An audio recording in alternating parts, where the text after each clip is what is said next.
दिल से ओम शांति, मुस्कुरा के ओम शांति।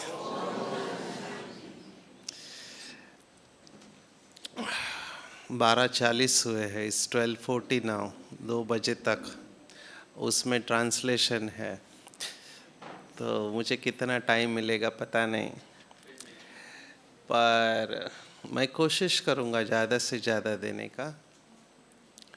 कई लोगों को ना इसमें मिस्टेक दिखाई देता है, बहुत लोग बोलते हैं MSc डबल क्यों लिखा है तो एक निकाल देते हैं MSc, नीचे भी बोर्ड पे एक निकाल दिया है। मेरा डबल MSc है, काउंसलिंग एंड योगा में, तो दैट्स ओके, परफेक्टली फाइन। ये स्लाइड आपको मिल जाएंगे, है ना, तो आप समझने की कोशिश करना। ऑल मटेरियल इज़ अवेलेबल, ठीक है। तो आप first try to understand the subject. ये पूरा ट्रेनिंग जो है नशा मुक्ति का 16 घंटे का है, 16 hours training, and I am taking just 45 to 50 minutes. So मैं इंट्रोडक्शन देने वाला हूँ, and in the end we will have question answers. അതായത് ഇവിടെ ഏതാണ് സ്ലൈഡ്സ് കാണിക്കുന്നത്, ഇതെല്ലാം നിങ്ങൾക്ക് കിട്ടും.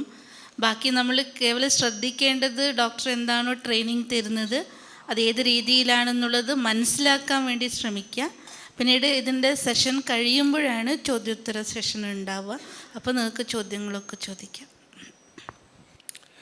ओके, नशा मुक्त भारत अभियान, this is not of Brahma Kumaris. ये ब्रह्मा कुमारीज का नहीं है, ये दिमाग में पहले बिठा दो.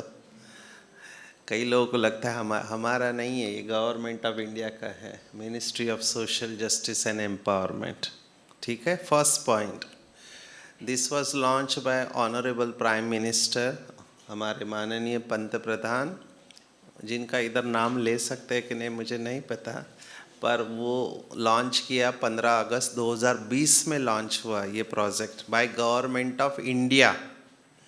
देन वाई ब्रह्मा कुमारीज, तो ब्रह्मा कुमारी के साथ MOU हुआ है, इसलिए social justice and Brahma Kumaris दोनों मिल के भारत को नशा मुक्त कर रहे हैं.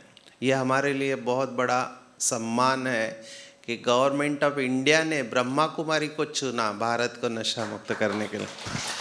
അതായത് ലഹരി മുക്ത അഭിയാൻ എന്ന് പറയുന്നത് ഇത് കേവലം ബ്രഹ്മകുമാരീസിൻ്റെ മാത്രമല്ല, ഇത് 2020 ഓഗസ്റ്റ് 15 നമ്മുടെ പ്രധാനമന്ത്രി എന്താണ്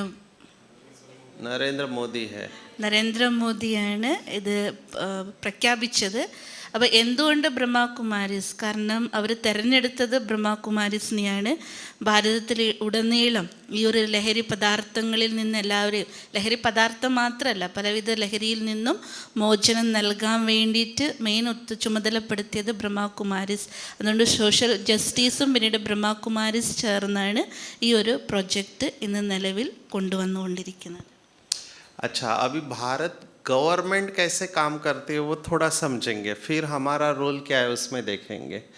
तो भारत के गवर्नमेंट में 2 डिपार्टमेंट है, health department and social justice empowerment, ठीक है. तो हेल्थ डिपार्टमेंट के पास टोबैको का प्रोग्राम है और alcohol and drugs social justice and empowerment के पास है. ये समझ लो आप पहले. ഭാരത് സർക്കാരിൻ്റെ അണ്ടറിൽ 2 ഡിപ്പാർട്ട്മെൻറ്റ് പ്രവർത്തിക്കുന്നുണ്ട്. ഒന്ന് ഹെൽത്ത് ഡിപ്പാർട്ട്മെൻറ്റ്, മറ്റൊന്ന് സോഷ്യൽ ജസ്റ്റിസിൻ്റെ. അപ്പോൾ ഹെൽത്ത് ഡിപ്പാർട്ട്മെൻറ്റ് കീഴിലാണ് ടൊബാക്കോ, എന്താണ് പറയുക, പുകയില, അത് അതേപോലെ പുകയില. പിന്നീട് സോഷ്യൽ ജസ്റ്റിസിൻ്റെ ഇടയിൽ ആൽക്കഹോളും പിന്നീട് ഡ്രഗ്സും. ഓക്കെ, तो अभी टोबैको जो प्रोग्राम है उसको बोलते हैं NTCP, national tobacco control. It's a national programme. जैसे पोलियो है, मदर एंड चाइल्ड है, TB है, मलेरिया है, वैसे ही tobacco is a national programme. अभी ये टोबैको प्रोग्राम के अंडर हर स्टेट में एक टोबैको कंट्रोल ऑफिसर होता है, नोडल ऑफिसर, और उसके अंडर हर डिस्ट्रिक्ट में एक टोबैको कंट्रोल ऑफिसर होता है, हर डिस्ट्रिक्ट. सो केरला के लिए एक नोडल ऑफिसर जो त्रिवेंद्रम में बैठेगा और हर डिस्ट्रिक्ट में एक टोबैको कंट्रोल डिस्ट्रिक्ट का ऑफिसर होगा जो सिविल हॉस्पिटल के साथ बैठता है. ठीक है, ये स्ट्रक्चർ है इंडिया का. അതായത് ഗവൺമെൻറ്റിൽ എങ്ങനെയാണ് ഇത് പ്രവർത്തിക്കുന്നത് എന്നുള്ളതാണ് ഇതിൽ വ്യക്തമാക്കിയിരിക്കുന്നത്. അതായത് ഹെൽത്ത് ഡിപ്പാർട്ട്മെൻറ്റ് കീഴിലാണല്ലോ നാഷണൽ ടൊബാക്കോ കൺട്രോൾ പ്രോഗ്രാം വരുന്നത്. അപ്പോൾ അത് നാഷണൽ ലെവലിലാണ്. അപ്പോൾ സ്റ്റേറ്റ് ലെവലിലേക്ക് വരുമ്പോഴും ഇതിനെ കൺട്രോൾ ചെയ്യാനുള്ളൊരു ഓഫീസർ ഉണ്ടായിരിക്കും. അതുപോലെ തന്നെ ഡിസ്ട്രിക്റ്റിലും കൂടി ഇതിനെ നിയന്ത്രിക്കാൻ വേണ്ടിയിട്ട് ഒരു ഓഫീസർ ഉണ്ടായിരിക്കും. അപ്പോൾ ഇവിടുത്തെ സ്റ്റേറ്റിൻ്റെ തലസ്ഥാനമാണ് ട്രിവാൻഡ്രം. അപ്പോൾ അവിടെ ഇതിൻ്റെ കൺട്രോൾ ഓഫീസർ ഉണ്ട്. ഡിസ്ട്രിക്റ്റിലെ സിവിൽ ഹോസ്പിറ്റൽ സംബന്ധപ്പെട്ടിട്ടായിരിക്കും അതിൻ്റെ ഓഫീസർ ഉണ്ടാവുക. ഈ രീതിയിലാണ് ഇതിൻ്റെ സ്ട്രക്ചർ ഉള്ളത്. अभी इसका काम क्या होता है कि every school, every government place, ये सबको टोबैको फ्री करना, जिसमें रेलवे आ गया, एसटी डिपो आ गया, bus depot, all school colleges, they all should be tobacco free as per the law. It is mandatory. और ये कराना इनका काम है. गवर्नमेंट ने इनको रिस्पॉन्सिबिलिटी दिया. അതായത് സർക്കാരിൻ്റെ നിയമം അനുസരിച്ച് നിർബന്ധമായിരിക്കുന്ന ഒരു കാര്യമാണ്. അതായത് ഒരു പ്രദേശത്തെന്ന് പറയുമ്പോൾ അത് ഗവൺമെൻറ് ഓഫീസുകളായിരിക്കാം, ഡിപ്പോസ് ആയിരിക്കാം, അതുപോലെ തന്നെ എല്ലാ സ്കൂൾ കോളേജസുകളിലും എല്ലാത്തിലും ഈ ഒരു ടൊബാക്കോ എന്ന് പറയുന്നത് ഇല്ലാതാകണം, ഉപയോഗിക്കാൻ പാടില്ല എന്നുള്ളത് നിർബന്ധമായ കാര്യമാണ്. आगे बढ़ते हैं. अभी ये सोशल जस्टिस एम्पावरमेंट में 2-3 जन है. एक ये NISD, मोस्ट इम्पोर्टेंट.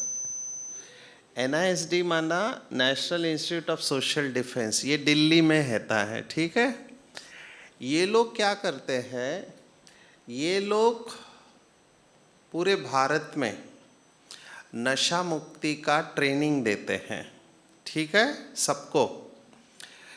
ये लोग एक सर्टिफिकेट कोर्स भी रन कर रहे हैं 3 महीने का, बट वो फुल टाइमर है तो आपको उधर जाके रहना पड़े. बट अगर आपके पास ये सर्टिफिकेट आ गया तो आप भारत में कहीं पर भी ट्रेनिंग देने जा सकते हैं, और जिसके लिए आपको ट्रैवलिंग और पैसा मिलता है जो गवर्नमेंट देती है. You become a government trainer after doing a course which is given by NISD.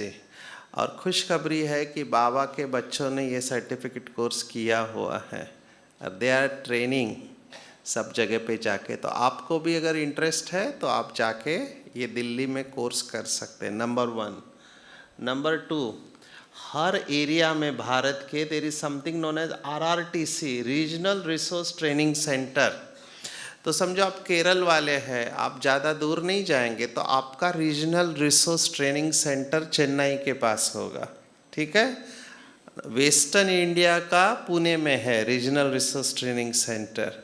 ऐसे भारत के जो रीजन है north, east, west and south, so there are training centre जहाँ पर ट्रेनिंग दिया जाता है नशा मुक्ति का. और फिर ये IRTC है, इंटीग्रेटेड रिहैब ट्रेनिंग सेंटर. ये पूरे भारत में है, आपके केरला में भी है गवर्नमेंट के, जहाँ पे लोगों को एडमिट करके इलाज किया जाता है. तो इसमें ज़्यादातर अल्कोहल और ड्रग्स वाले पेशेंट्स रखे जाते हैं. तो ये गवर्नमेंट का स्ट्रक्चर है नशा मुक्ति के लिए. അതായത് നശാമുക്തിക്ക് വേണ്ടി ഈ രീതിയിലാണ് ഇവർ സ്ട്രക്ചർ ഉണ്ടാക്കിയിരിക്കുന്നത്. അപ്പോൾ നേരത്തെ നമ്മൾ കണ്ടതുപോലെ ഇത് സോഷ്യൽ ജസ്റ്റിസ് ആൻഡ് എംപവർമെൻറ്റ് പറഞ്ഞിട്ടുള്ള ഡിപ്പാർട്ട്മെൻറ്റ്. അപ്പോൾ ഇതിൻ്റെ കീഴിലാണ് national institute of social defence. അപ്പോൾ ഇതുള്ളത് തലസ്ഥാനത്താണ്, ഡൽഹിയിൽ. അപ്പോൾ അവിടെ അവർ ഈ ലഹരി പദാർത്ഥങ്ങളിൽ നിന്ന് മുക്തമാകുന്നത് എങ്ങനെ ആക്കാം അതിനുള്ള ട്രെയിനിങ് കൊടുക്കുന്ന സ്ഥലമാണ്. അതിനുള്ള ആൾക്കാരാണ് അവിടെ ഉണ്ടാവുക. അപ്പോൾ നമുക്കതിൻ്റെ ട്രെയിനിങ് എടുക്കുകയാണെങ്കിൽ 3 മാസത്തെ ട്രെയിനിങ് അവിടെ താമസിച്ച് തന്നെ എടുക്കണം. അതിൻ്റെ സർട്ടിഫിക്കറ്റ് നമുക്ക് കിട്ടിക്കഴിഞ്ഞാൽ ഭാരതത്തിൽ എവിടെ വേണമെങ്കിലും നമുക്കൊരു ട്രെയിനറായിട്ട്, ഗവൺമെൻറ് ട്രെയിനറായിട്ട് മാറാൻ പറ്റും. ഇപ്പോൾ ബൈജി പറയാണ് നമ്മുടെ BKS അനേകർ അത്തരത്തിലുള്ള ട്രെയിനിങ് എടുത്തവരുണ്ട്. അപ്പോൾ ഇതിൽ അവർ തന്നെ ബസ് ചാർജും അവരുടെ ട്രാവൽ എക്സ്പെൻസും ഈ കാര്യങ്ങളൊക്കെ ഗവൺമെൻറ്റിൽ നിന്ന് തന്നെ കിട്ടുന്നതായിരിക്കും. അതുപോലെ തന്നെ നമുക്ക് അത്ര ദൂരെ പോകാൻ പറ്റില്ല എന്നുണ്ടെങ്കിൽ റീജിയണൽ റിസോഴ്സ് ട്രെയിനിങ് സെൻറ്റർ എന്ന് പറഞ്ഞിട്ട് അവരവരുടെ പറഞ്ഞാൽ സൗത്ത് ഈസ്റ്റ് വെസ്റ്റ് ഈ രീതിയിലുള്ള റീജൻ സെലക്ട് ചെയ്ത്, അപ്പോൾ നമുക്ക് കേരളത്തിനാണെങ്കിൽ ചെന്നൈക്ക് അടുപ്പിച്ചായിരിക്കും നമുക്ക് ഈ ഒരു സ്ഥാനം ഉണ്ടാവുക, അവിടെ പോയിട്ട് ട്രെയിനിങ് എടുക്കാൻ പറ്റും. മൂന്നാമത്തേതാണ് റീഹാബിലേഷൻസ് ട്രെയിനിങ് സെൻറ്റേഴ്സ്. അത് നമുക്ക് ഭാരതത്തിലെ എല്ലാ ഭാഗത്തും ഉണ്ട്. അതിപ്പോൾ ഇവിടെ പയ്യന്നൂരാന്ന് തോന്നുന്നു ഇവിടെ അടുത്തായിട്ടുള്ളത്. അപ്പോൾ അവിടെ എന്ന് പറഞ്ഞാൽ ഇത്തരത്തിൽ അതിയായിട്ട് കുടിയന്മാരൊക്കെ ഉണ്ടാവില്ല, അത് വിട്ടുമാറാത്തവരെ അവരെ അഡ്മിറ്റ് ആയിട്ട് ചികിത്സിച്ച് അവരുടെ ആ ഒരു അഡിക്ഷനെ മാറ്റുന്ന ഒരു സ്ഥലമാണ് അത്. അപ്പോൾ ഈ തരത്തിലാണ് ഇതിൻ്റെ സ്ട്രക്ചർ നടക്കുന്നത്. ठीक है, समझ में आया? ये गवर्नमेंट का स्ट्रक्चर है नशा मुक्ति के लिए. अभी ये जो है MOU साइन हुआ, सुबह स्वामी बहन ने बताया ना, ये हमारे कैबिनेट मिनिस्टर है government of India, he is a doctor Virendra Kumar. पर ये कौन से डिपार्टमेंट के? सोशल जस्टिस के.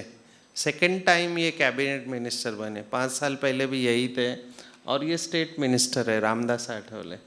तो इन्होंने ब्रह्मा कुमारी के साथ ये MOU साइन किया है 2023 में 4 मार्च कि हम ब्रह्मा कुमारी के साथ मिलके भारत को नशा मुक्त करेंगे, है ना? ये उसका फोटो है.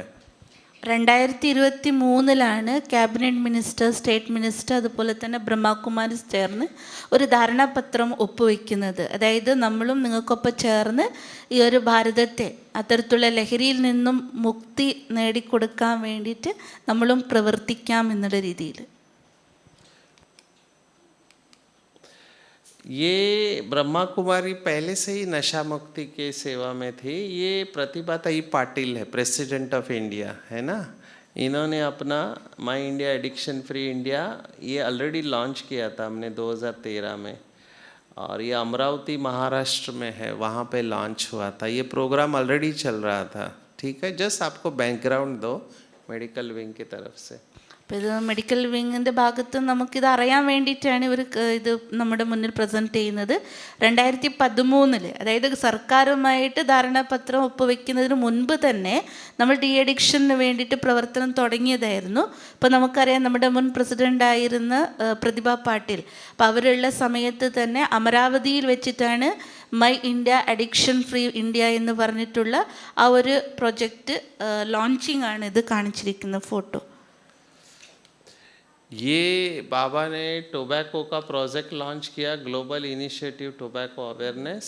ये डायमंड जुबली हॉल में लॉन्च हुआ 2016 में. ये प्रोजेक्ट बाबा की कमाल है, हमने भी कभी सोचा नहीं था, पर थॉट था कि बाबा की सेवा देश विदेश में जाए, तो बाबा ने इसके लिए निमित्त बनाया.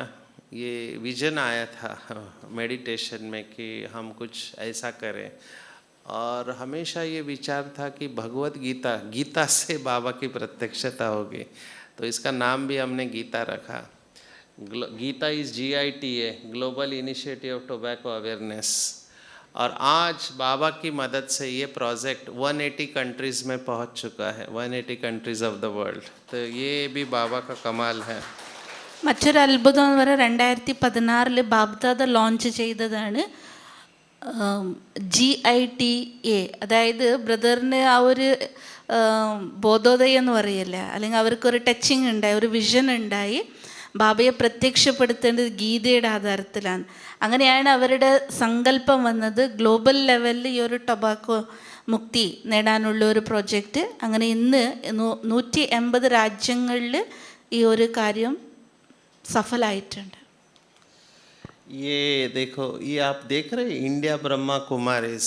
इंडिया क्यों लिखा है? क्योंकि इसमें पूरे वर्ल्ड के 195 कंट्रीज़ में से 180 कंट्रीज़ आए थे, और ये कॉन्फ्रेंस केवल वही लोग जा सकते जो यूनाइटेड नेशन के मेंबर हैं, और ब्रह्मा कुमारी यूनाइटेड नेशन की मेंबर है. तो मैं तो बड़ी स्टोरी शॉर्ट में कर रहा हूँ कि हमको मौका मिला, जिसमें ये WHO की चीफ है इंडिया के, विनीत गिल, इन्होंने भी हमारे स्टॉल को विजिट किया था. അതായത് ഇവിടെ നമ്മൾ കാണുന്നുണ്ട് ഇന്ത്യ ബ്രഹ്മകുമാരീസ്. അതായത് നേരത്തെ പറഞ്ഞതുപോലെ 180 രാജ്യങ്ങളിൽ നമുക്കിത് ചെയ്യാൻ സാധിച്ചിട്ടുണ്ട് എന്നുള്ളത്. അപ്പോൾ WHO ഏറ്റവും ടോപ്പായിരിക്കുന്ന ടീം മെമ്പേഴ്സാണ് ഇവിടെ കാണിച്ചിരിക്കുന്നത്. അപ്പോൾ ഇതിൽ ആർക്കാണ് പങ്കെടുക്കാൻ പറ്റുക? യുണൈറ്റഡ് നേഷൻ ഓർഗനൈസേഷനിൽ ആർക്കാണ് പങ്കാളിത്തം ഉള്ളത് അവർക്ക് മാത്രമേ അതിൽ പങ്കെടുക്കാൻ പറ്റൂ. അതിലാണ് ബ്രഹ്മകുമാരീസിന് ചാൻസ് കിട്ടിയിരുന്നത്. ये हमारी मिनिस्ट्री की टीम है, ये tobacco control team of government of India, वो भी हमारे स्टॉल पर आकर विजिट करके गए. അപ്പോൾ ഇത് അവിടെ പ്രദർശനത്തിന് വെച്ചിരിക്കുന്ന നമ്മുടെ സ്റ്റോളാണ് ഈ ടൊബാക്കോ മുക്തിക്ക് വേണ്ടിയിട്ട്. അപ്പോൾ അതിൽ മിനിസ്ട്രി സൈഡിലുള്ള ടീമാണ് ഇതിൽ നമുക്ക് കാണാൻ കഴിയുന്നത്. അവരും ആ ഒരു സ്റ്റോള് സന്ദർശിച്ചിരുന്നു. बाबा का कमाल है कि बाबा ने इस आत्मा के द्वारा अभी तक भारत में 25,000 भाई बहनों को ट्रेनिंग दिया हुआ है पिछले 20 साल में. तो ये सभी स्टेट में जाना हुआ, हर स्टेट का अपना एक्सपीरियंस है. मैं आपको केरला का एक्सपीरियंस सुनाने वाला हूँ आफ्टर सम टाइम. पर हर स्टेट में ना एडिक्शन का स्टेटस अलग है, इंक्लूडिंग अंडमान निकोबार. आपको पता है अंडमान निकोबार कहाँ है, कौन से देश में आता है? भारत में ही आता है, पर वो है कहाँ? बे ऑफ बंगाल में है. बराबर जी, सॉरी. അതായത് ബായിജി പറയാണ് ബാബ എത്ര അത്ഭുതകരനാണ് എന്ന് പറഞ്ഞാൽ ഈ ആത്മാവിലൂടെ ഇത്രയൊക്കെ കാര്യങ്ങൾ ചെയ്യിപ്പിച്ചു. ഇതുവരെ ഞാൻ ട്രെയിനിങ് കൊടുത്തത് 25,000 ബാബയുടെ കുട്ടികൾക്കാണ് ട്രെയിനിങ് കൊടുത്തത്. ഈ ഒരു ലഹരി മുക്തിക്ക് വേണ്ടിയിട്ട് അതിന് ട്രെയിനപ്പ് ചെയ്തിരിക്കുന്ന അത്രയും ആത്മാക്കളെ ട്രെയിനപ്പ് ചെയ്തിട്ടുണ്ട്. അപ്പോൾ ഇതുവരെ ഓരോ രാജ്യത്തും പറഞ്ഞാൽ ഓരോ സ്റ്റേറ്റിൽ പോകുമ്പോൾ അവിടുത്തെ ആ ഒരു അവരുടെ ധാരണ പറഞ്ഞാൽ ഈ ഒരു ലഹരി മുക്ത കാര്യത്തിൻ്റെ ധാരണ തന്നെ വ്യത്യസ്തമാണ് എന്നുള്ളത്. ओके, ये मैं आपको बता रहा हूँ, ये सब बहनों ने सेवा की. महाराष्ट्र में रिकॉर्ड हुआ है कि गवर्नमेंट ऑफ महाराष्ट्र की तरफ से ब्रह्मा कुमारी को लगातार 7 बार स्टेट लेवल का अवार्ड मिला हुआ है नशा मुक्त के लिए, महात्मा गांधी. तो ये ट्रेनिंग लेने के बाद हुआ, सभी ने किया, ट्रेनिंग लिया, बाकायदा सेवा किया. तो इसमें और विशेष सुना रहा हूँ, शायद स्वामी भाई जानते होंगे, ये 7 में से 3 अवार्ड एक ही सेंटर को मिले हुए हैं. 1 centre has received 3 state level award. അതായത് ബായിജി ട്രെയിനപ്പ് കൊടുത്തതിന് ശേഷമാണ് മഹാരാഷ്ട്രയിൽ നടന്ന സേവനത്തിൻ്റെ ഈ ഒരു ഫോട്ടോസാണ് ഇവിടെ കാണുന്നത്. അപ്പോൾ മഹാരാഷ്ട്ര ഗവൺമെൻറ് 7 അവാർഡ്സാണ് ഇതിൻ്റെ ഭാഗമായിട്ട് കൊടുത്തത്.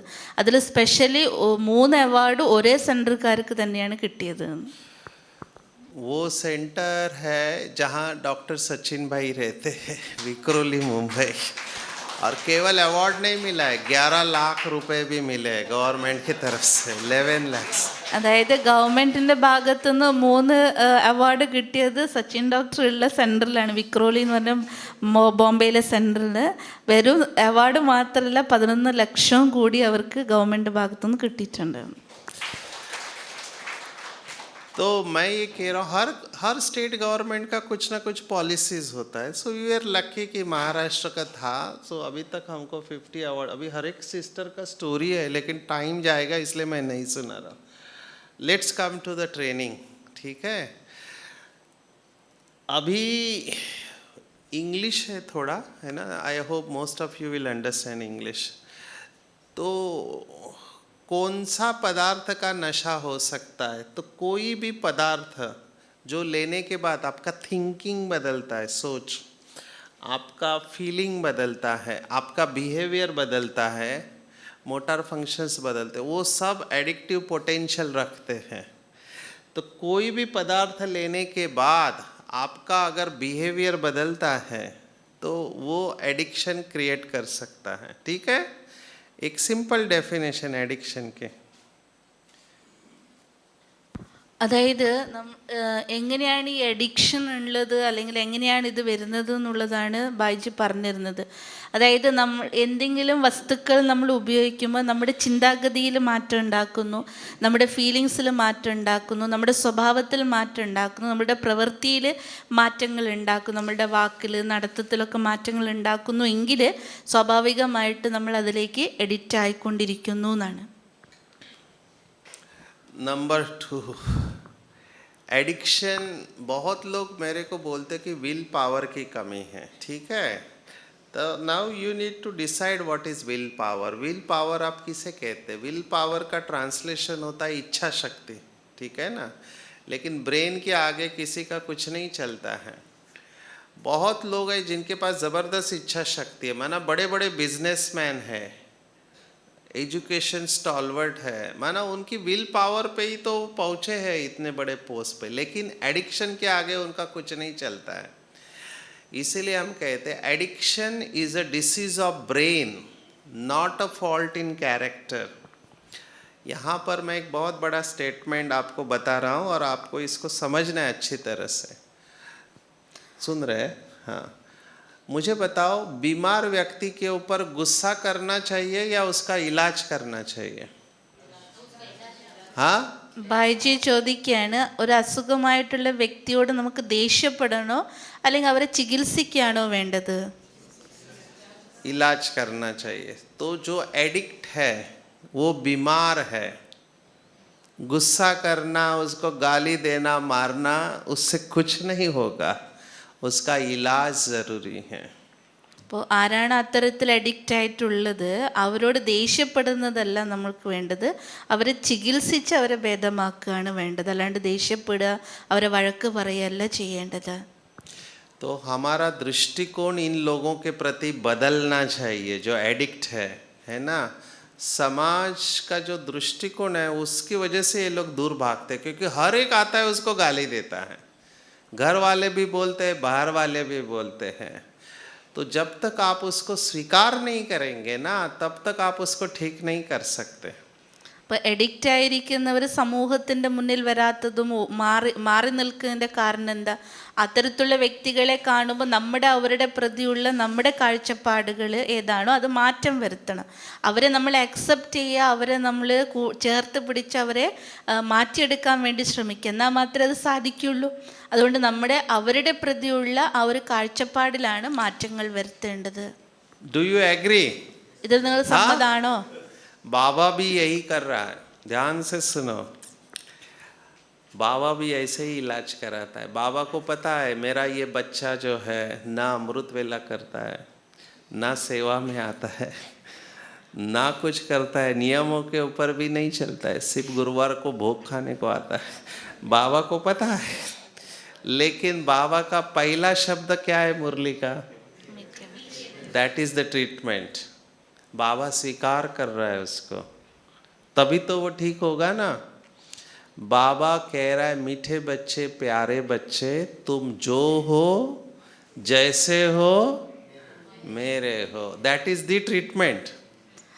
ഇത് തന്നെയാണ് ബാബ നമ്മുടെ മേൽ പ്രയോഗിക്കുന്നത് എന്നുള്ളത്. ബാബ ഏതുപോലെയാണ് നമ്മൾ ചികിത്സിച്ച് ഭേദമാക്കുന്നത്. കാരണം ബാബയ്ക്കറിയാം ഈ കുട്ടി അമൃതവേള യോഗം ചെയ്യില്ല, മര്യാദയ്ക്ക് മുരളി കേൾക്കില്ല, സേവയ്ക്ക് വിളിച്ച എത്തുകയില്ല, ഇതൊന്നും ഇല്ലയെന്ന് ബാബയ്ക്കറിയാം. കേവലം വ്യാഴാഴ്ച ഭോഗ കഴിക്കാൻ മാത്രം വ്യാഴാഴ്ച എത്തും എന്നുള്ളതും ബാബയ്ക്കറിയാം. പക്ഷേ ബാബ നമ്മളെ ഡെയിലി മുരളിയിൽ എന്താ വിളിക്കാറുള്ളത്? തുടക്കത്തിൽ മീറ്റേ ബച്ചേ. ബാബ പറയാറുള്ളത് നീ എന്താണോ എങ്ങനെയാണോ നീ എൻ്റേതാണെന്ന് സ്വീകരിക്കല്ലേ ചെയ്തത്. സ്വീകരിച്ചതിന് ശേഷമാണ് ബാബ നമുക്ക് ചികിത്സ നൽകുന്നത്. ഇതാണ് ഏറ്റവും വലിയ ചികിത്സ. അത് തന്നെയാണ്. Yes or no? Yes. शास्त्रों की एक स्टोरी यहाँ रेलेवेंट है इसलिए सुना रहा हूँ। संत के पास गया एक व्यक्ति लेके, इसका ठीक करो, इसको बहुत सुनाया, बहुत समझाया, फिर भी सुधर नहीं रहा, क्या करे? तो संत ने कहा इसको प्यार दो, प्यार दो। फिर उसने कहा प्यार देने के बाद भी नहीं सुधर रहा है तो क्या करे? तो संत कहता है प्यार का डोज बढ़ाओ, इलाज प्यार ही है। അതായത് ഇതിന് ഒരു കഥ പറയാണ്, ഭക്തിയിലൊരു കഥ പറയുകയാണ്. അതായത് ഒരു കുട്ടി ഒരു മാറ്റവും വരുന്നില്ലാതായപ്പോൾ അവരെ കൊണ്ട് ഒരു സന്യാസിയുടെ അടുത്ത് പോയപ്പോൾ ആ വ്യക്തിയോട് പറഞ്ഞു പോലും ഇതിന് എന്താ ട്രീറ്റ്മെൻറ്റ്, എത്ര പറഞ്ഞിട്ട് അനുസരിക്കുന്നില്ല, കേൾക്കുന്നില്ല, മാറുന്നില്ല. അപ്പോൾ ആ സന്യാസി പറഞ്ഞു പോലും ഒന്നും കൊടുക്കേണ്ട, സ്നേഹം കൊടുത്താൽ മതിയെന്ന്. പിറ്റേ ദിവസം വന്നു, എത്ര സ്നേഹം കൊടുത്തിട്ട് ഒരു മാറ്റവും ഇല്ല. അപ്പോൾ സന്യാസി പറഞ്ഞു സ്നേഹത്തിൻ്റെ ഡോസ് ഒന്നും കൂടി കൂട്ടി കൊടുക്കും, കാരണം ഇതാണ് ചികിത്സ, വേറെ മാർഗ്ഗമില്ല. ये बहुत इम्पोर्टेंट है जो मैं कह रहा हूँ। हम जब बाबा के पास आए, हम क्या संपूर्ण थे? बहुत दिव्य गुणों से भरे हुए थे, थे ना, हमारे अंदर भी कमजोरी थी. हम कैसे बदल रहे हैं? किसके वजह से बदल रहे हैं? बताओ. അതായത് നമ്മൾ ബാബയുടെ അടുത്ത് എത്തിയപ്പോഴും നമ്മൾ എങ്ങനെയായിരുന്നു വന്നത്? നമ്മളുടെ ഉള്ളിൽ ഒത്തിരി അവഗുണങ്ങൾ നിറച്ചിട്ട് നമ്മളുടെ ഉള്ളിൽ കുറവുകൾ ഉണ്ടായിരുന്നില്ല, അല്ലാണ്ട് സമ്പൂർണ്ണമായിട്ടല്ലല്ലോ വന്നത്. അപ്പോൾ നമ്മളിൽ എങ്ങനെയാണ് മാറ്റം വരുത്തിയത്? ഏതിൻ്റെ ആധാരത്തിലാണ് മാറിയത്? പറയൂ. So that is the treatment. Please understand. Don't reject. हमारे इधर महाराष्ट्र में कोई शराब पीने वाला है ना, तो ऐसे बेवड़ा they use a very slang word. माना अच्छा नहीं है, disrespectful word है. तो हमको इनको स्वीकार करना चाहिए कि ये बीमार है, इसको मदद की ज़रूरत है. आज के बाद रास्ते पर कहीं पर भी आप किसी एडिक्ट को देखोगे तो क्या थॉट आना चाहिए? हाँ, बीमार है, भगवान इसे शक्ति देना, कोई इसकी मदद करे. रहम आना चाहिए, ना कि गुस्सा. करेक्ट? घर वालों में भी. അതായത് വൈദ്യ പറയണ ഇതുപോലെ ബാബയുടെ സ്നേഹമാണ് നമ്മളെ മാറ്റിയെടുത്തത്. അപ്പം അതുപോലെ തന്നെ നമ്മൾ എങ്ങനെ ബാഹ്യമായിട്ടുള്ള ലഹരിയിൽ അഡിക്റ്റ് ആയിരിക്കുന്ന വ്യക്തികളെ കാണുമ്പോഴും നമുക്ക് അവരോടുള്ള ആ ഒരു കാഴ്ചപ്പാടിൽ പരിവർത്തനം വരണം. അതായത് ദയ കൊണ്ടുവരണം. അതായത് ബ്രദർ പറയണ മഹാരാഷ്ട്രയിൽ അങ്ങനെ ആരെയും കള്ളു കുടിച്ച് അവിടെയും കിടക്കുമ്പോൾ അവരെ അത്തരത്തിൽ വൃത്തികെട്ട ഭാഷയിലൊക്കെ വിളിക്കാറുണ്ടെന്ന്. അപ്പം അത്തരത്തിലുള്ള വാക്ക് പ്രയോഗിക്കുക മാത്രമല്ല, അങ്ങനെയുള്ള കാഴ്ചപ്പാട് പോലും നമ്മൾ ഉണ്ടാകരുത്. നിങ്ങൾ പുറത്തെവിടെയെങ്കിലും പോകുമ്പോൾ വഴിയോരത്ത് അങ്ങനെയുള്ള വ്യക്തികളെ കണ്ട് നിങ്ങളുടെ മനസ്സിൽ ദയാഭാവം വരണം, മനസ്സിൽ സങ്കല്പം വരണം, ഈ വ്യക്തിക്ക് അല്ലെങ്കിൽ ഈ ആത്മാവിന് ഭാവശക്തി കൊടുക്കട്ടെ, അല്ലെങ്കിൽ ആരെങ്കിലും അവരൊന്ന് സഹായിച്ച് അവരതിൽ നിന്നും പുറത്തേക്ക് കൊണ്ടുവരട്ടെ എന്നുള്ള രീതി. ओके, അത് വീട്ടുകാരാണെങ്കിലും ശരി. एडिक्शन का ध्यान में रखने जैसे 5 C's ऑफ एडिक्शन, ये बहुत इम्पोर्टेंट है. देखो कई लोग ना गड़बड़ क्या करते हैं कि एडिक्शन और आदत को मिक्स कर देते हैं. Addiction is different and habits are different, both are not same. ध्यान से सुनना. एडिक्शन में 5 C's होता है. First C is loss of control, control चला जाता है. नंबर 2 क्रेविंग होता है. क्रेविंग मतलब हिंदी में बोलते तल्लफ, बार बार खाने की याद आती है उसकी. थर्ड इज कंपल्शन, वो अपने को रोक नहीं पाता है. चौथी चीज़, उसको तकलीफ हो रही है, माना उसका स्वास्थ्य जा रहा है, वो उल्टी हो रही है, बीमारी हो रही है, घर वाले परेशान है, बीवी छोड़ के चली जाती है, जॉब भी जा रहा है लेकिन वो छोड़ेगा नहीं. और फिफ्थ C इज क्रोनिक, पुरानी बीमारी है. ये 5 C एडिक्शन के लक्षण हैं. അതായത് ഒരാളെ അഡിക്റ്റഡ് ആണ് എന്നുള്ളത് മനസ്സിലാക്കാനുള്ള 5 C's ആണ് ഇവിടെ കാണിച്ചിരിക്കുന്നത്. ഒന്നാമത്തത് അവരുടെ നിയന്ത്രണം തന്നെ വിട്ടുപോകും. രണ്ടാമത്തത് അവരുടെ ഉള്ളിൽ ഇങ്ങനെ കറണ്ട് കൊണ്ടേ ഉണ്ട്, അവർ ചെയ്തത് അവരുടെ ഉള്ളിൽ തന്നെ ഇങ്ങനെ വീണ്ടും വീണ്ടും ആ സങ്കല്പങ്ങൾ വന്നുകൊണ്ടേയിരിക്കും. കമ്പൽഷൻ പറഞ്ഞ നിർബന്ധിതരായിട്ട് മാറുകയാണ്, അത് വിട്ടുമാറ്റാൻ പറ്റുന്നില്ല അവർക്ക്. അഞ്ചാമത്തതാണ് അവരുടെ ശാരീരികമായിരിക്കുന്ന പ്രശ്നങ്ങളും കൂടും, അസുഖങ്ങളും കാര്യങ്ങളും വർദ്ധിക്കും. വീട്ടുകാരും പിന്നീട് ചിലപ്പോൾ ഭാര്യയുണ്ടെങ്കിൽ ഭാര്യയും വിട്ടകന്ന് പോയെങ്കിൽ പോലും അവരതിൽ നിന്ന് പിന്മാറാൻ ശ്രമിക്കുകയില്ല. പറഞ്ഞാൽ പറ്റില്ല അവർക്ക്. പിന്നീട് ക്രോണിക് എന്ന് പറഞ്ഞാൽ അത് പഴകിപ്പോയി, ആ ഒരു ശീലം എന്തായി അവരിൽ പഴകിപ്പോയി. जिसको अंग्रेजी समझ में आता है, 2 वर्ड बहुत इंपॉर्टेंट है, क्रोनिक एंड रिलैप्सिंग. क्रोनिक माना पुरानी बीमारी, रिलैप्सिंग माना रिलैप्स समझते हैं, बार बार होने वाला, उसको रिलैप्स बोलते हैं. जैसे कि एग्जाम्पल, ध्यान से सुनना. Are you listening? समझ में नहीं आ रहा, फिर भी लिसनिंग. अच्छा ठीक है. रिसिंग का एग्जाम्पल, रिलैप्स का मैं उदाहरण दे रहा हूँ. मेरे पास एक एडिक्ट आया है ना, बहुत शराब पी रहा था. तो मैंने कहा इतना तकलीफ़ हो रहा है, क्यों पीते हो, छोड़ दो. मैंने उसको बोला छोड़ दो. तो उसने मुझे कहा डॉक्टर साहब नशा छोड़ना कौन सी बड़ी बात है. मैंने कहा what, come again. He said नशा छोड़ना कौन सी बड़ी बात है, मैंने बहुत बार छोड़ा है. बहुत बार छोड़ा है का मतलब क्या है, छोड़ा वापस चालू किया, छोड़ा चालू किया, इसको बोलते हैं रिलैप्स. और ये हॉलमार्क है एडिक्शन का, बार बार वो छोड़ता है चालू करता है, पर दिस इज अ डिसीज. അതായത് നമ്മൾ മനസ്സിലാക്കേണ്ടത് രണ്ട് കാര്യങ്ങളാണ്. ഒന്ന് ക്രോണിക്, അതായത് ശീലം പഴകിപ്പോയി എന്നുള്ളത്. രണ്ടാമത്തേത് എന്താണ്? റിലാപ്സിങ് എന്ന് പറഞ്ഞാൽ നമ്മൾ ഒരിക്കൽ വിടും, പിന്നീട് വീണ്ടും ആവർത്തിക്കും, വിടുക, വീണ്ടും അതിലേക്ക് തന്നെ തിരിച്ചു വരിക എന്നുള്ളത്. അപ്പോൾ ഒരു എഡിക്റ്റർ അങ്ങനെ ഡോക്ടറിൻ്റെ അടുത്ത് കൗൺസിലിങ്ങിന് വേണ്ടി വന്നു.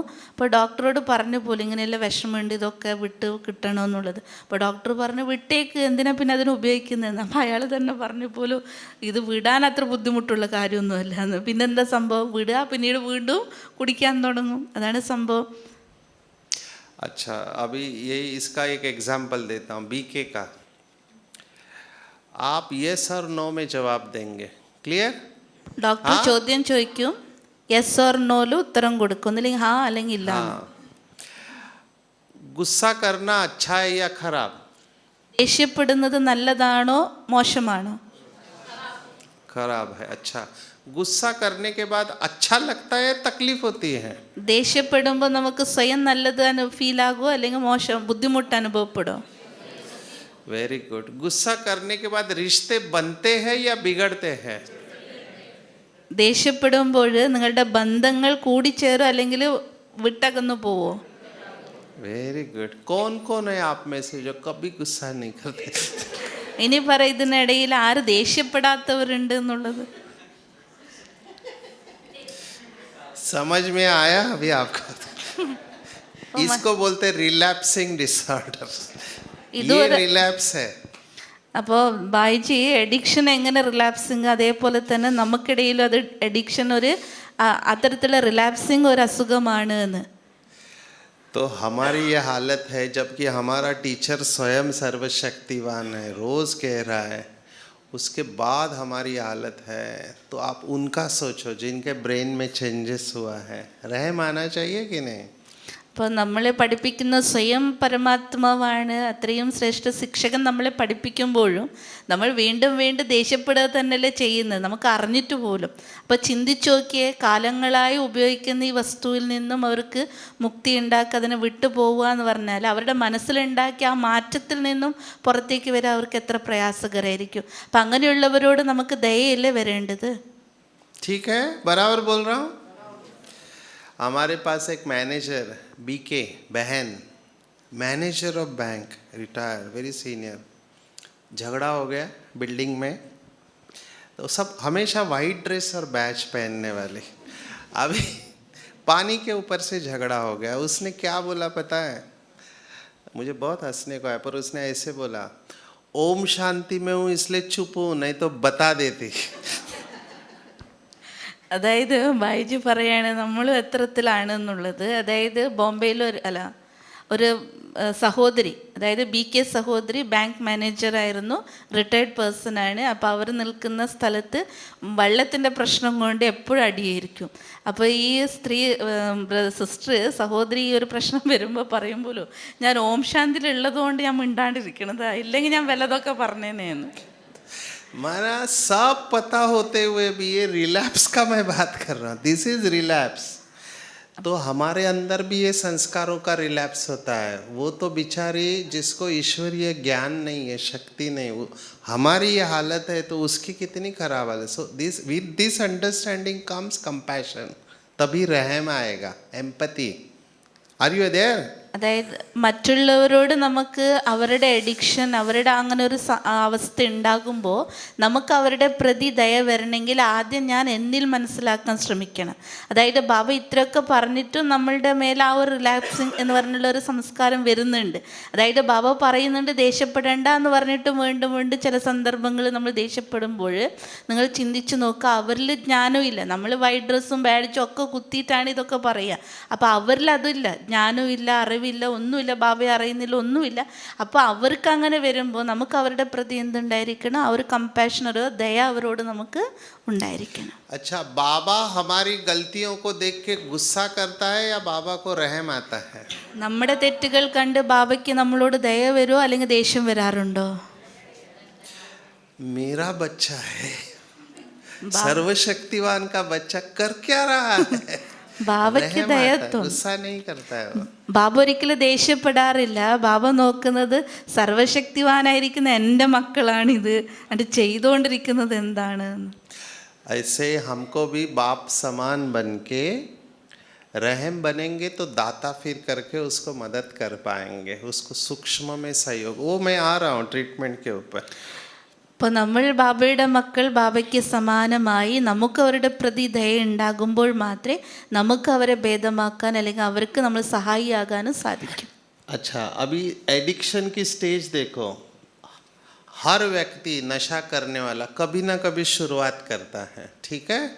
तो पहले वो यूज़ करता है, फिर मिसयूज़, फिर अब्यूज़, फिर dependence, last stage is addiction. यहाँ से पूरा रिवर्स हो सकता है।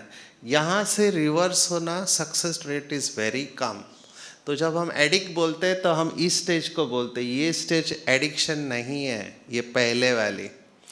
पर अननोइंगली कई सारे लोग ज़्यादा इस्तेमाल करने को एडिक्शन बोलते हैं। वो एडिक्शन नहीं है, वो अब्यूज़ हो सकता है, मिसयूज़ हो सकता है, डिपेंडेंसी पे, but that is not addiction. Is a big word.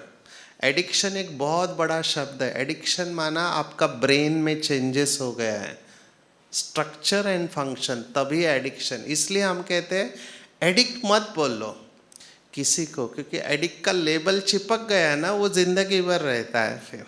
Do you understand? അതായത് ഇവിടെ എന്താണ് ഓരോ അവസ്ഥകളാണ് അഡിക്ഷനിലേക്ക് എത്താനുള്ള റൂട്ട് മാപ്പാണ് ഇവിടെ കാണിച്ചിരിക്കുന്നത്. ആദ്യം നമ്മൾ തുടക്കത്തിൽ എന്തെങ്കിലുമൊക്കെ ഉപയോഗിക്കാൻ തുടങ്ങും, ഫസ്റ്റ് ഏതൊരു വസ്തുവാണെങ്കിലും.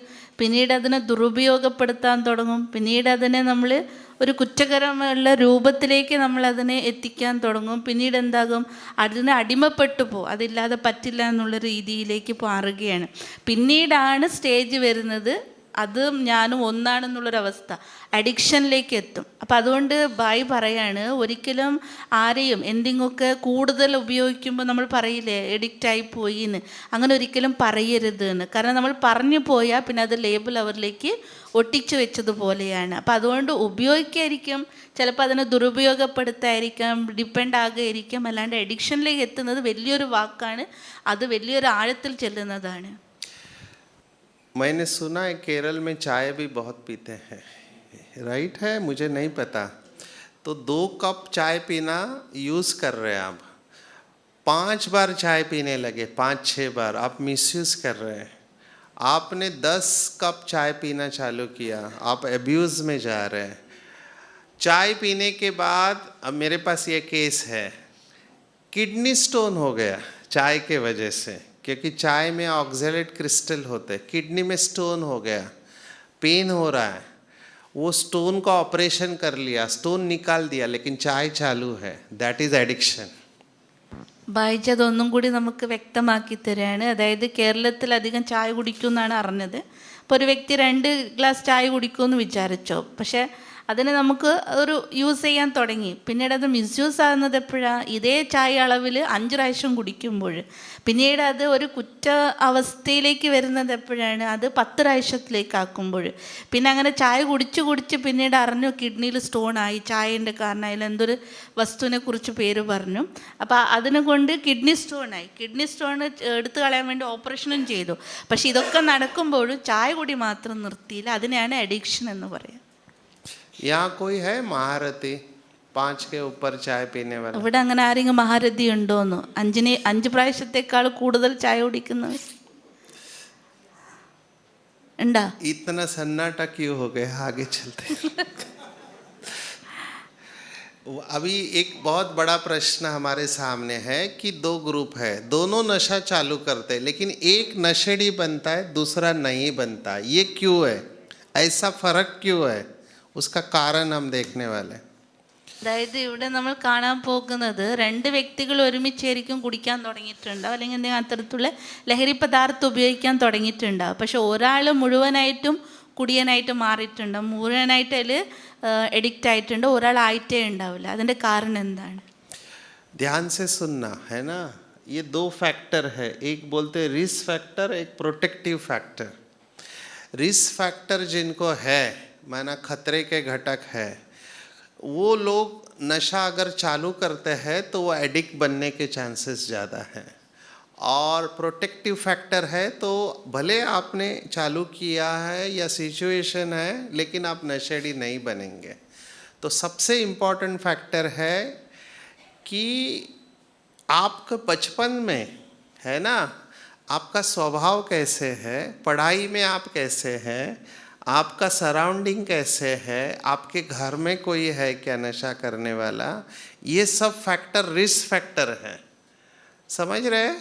समझो घर में कोई नशा करने वाला है, स्कूल में उसके दोस्त नशा करते, इसको पढ़ाई में इंटरेस्ट भी नहीं है, ये गुस्से वाली पर्सनालिटी है, और आजू बाजू में नशा मिलता है, पेरेंट्स को पड़ी नहीं है बच्चा क्या कर रहा है, तो ये लड़का नशे की तरफ जाने के चांसेस है। और दूसरे तरफ पेरेंट का ध्यान है बच्चों के ऊपर, ठीक है, उसको बहुत प्यार मिल रहा है बचपन में, पढ़ाई में अच्छा है ना, और कंट्रोल है खुद के ऊपर, तो वो बच्चा बचने के चांसेस इसके बाद भी जा सकते हैं, लेकिन चांसेस इधर कम है उधर ज़्यादा है। Do you agree? इसको प्रोटेक्टिव और रिस्क फैक्टर कहते हैं। ഇവിടെ എങ്ങനെയാണ് നേരത്തെ പറഞ്ഞല്ലോ, രണ്ട് പ്രകാരത്തിലുള്ള വ്യക്തികൾ തുടക്കത്തിൽ രണ്ടുപേരും ചേർന്ന് കുടിക്കുകയും അല്ലെങ്കിൽ അത്തരത്തിലുള്ള വസ്തുക്കൾ ഉപയോഗിക്കുമെങ്കിലും ഒരാൾ പൂർണ്ണമായിട്ടാവും, ഒരാളാവില്ല. അതിനിവിടെ രണ്ട് കാര്യങ്ങൾ പറയുകയാണ്. അതായത് ഒരാളുടെ ജീവിതത്തെക്കുറിച്ചാണ് പറയുന്നത്.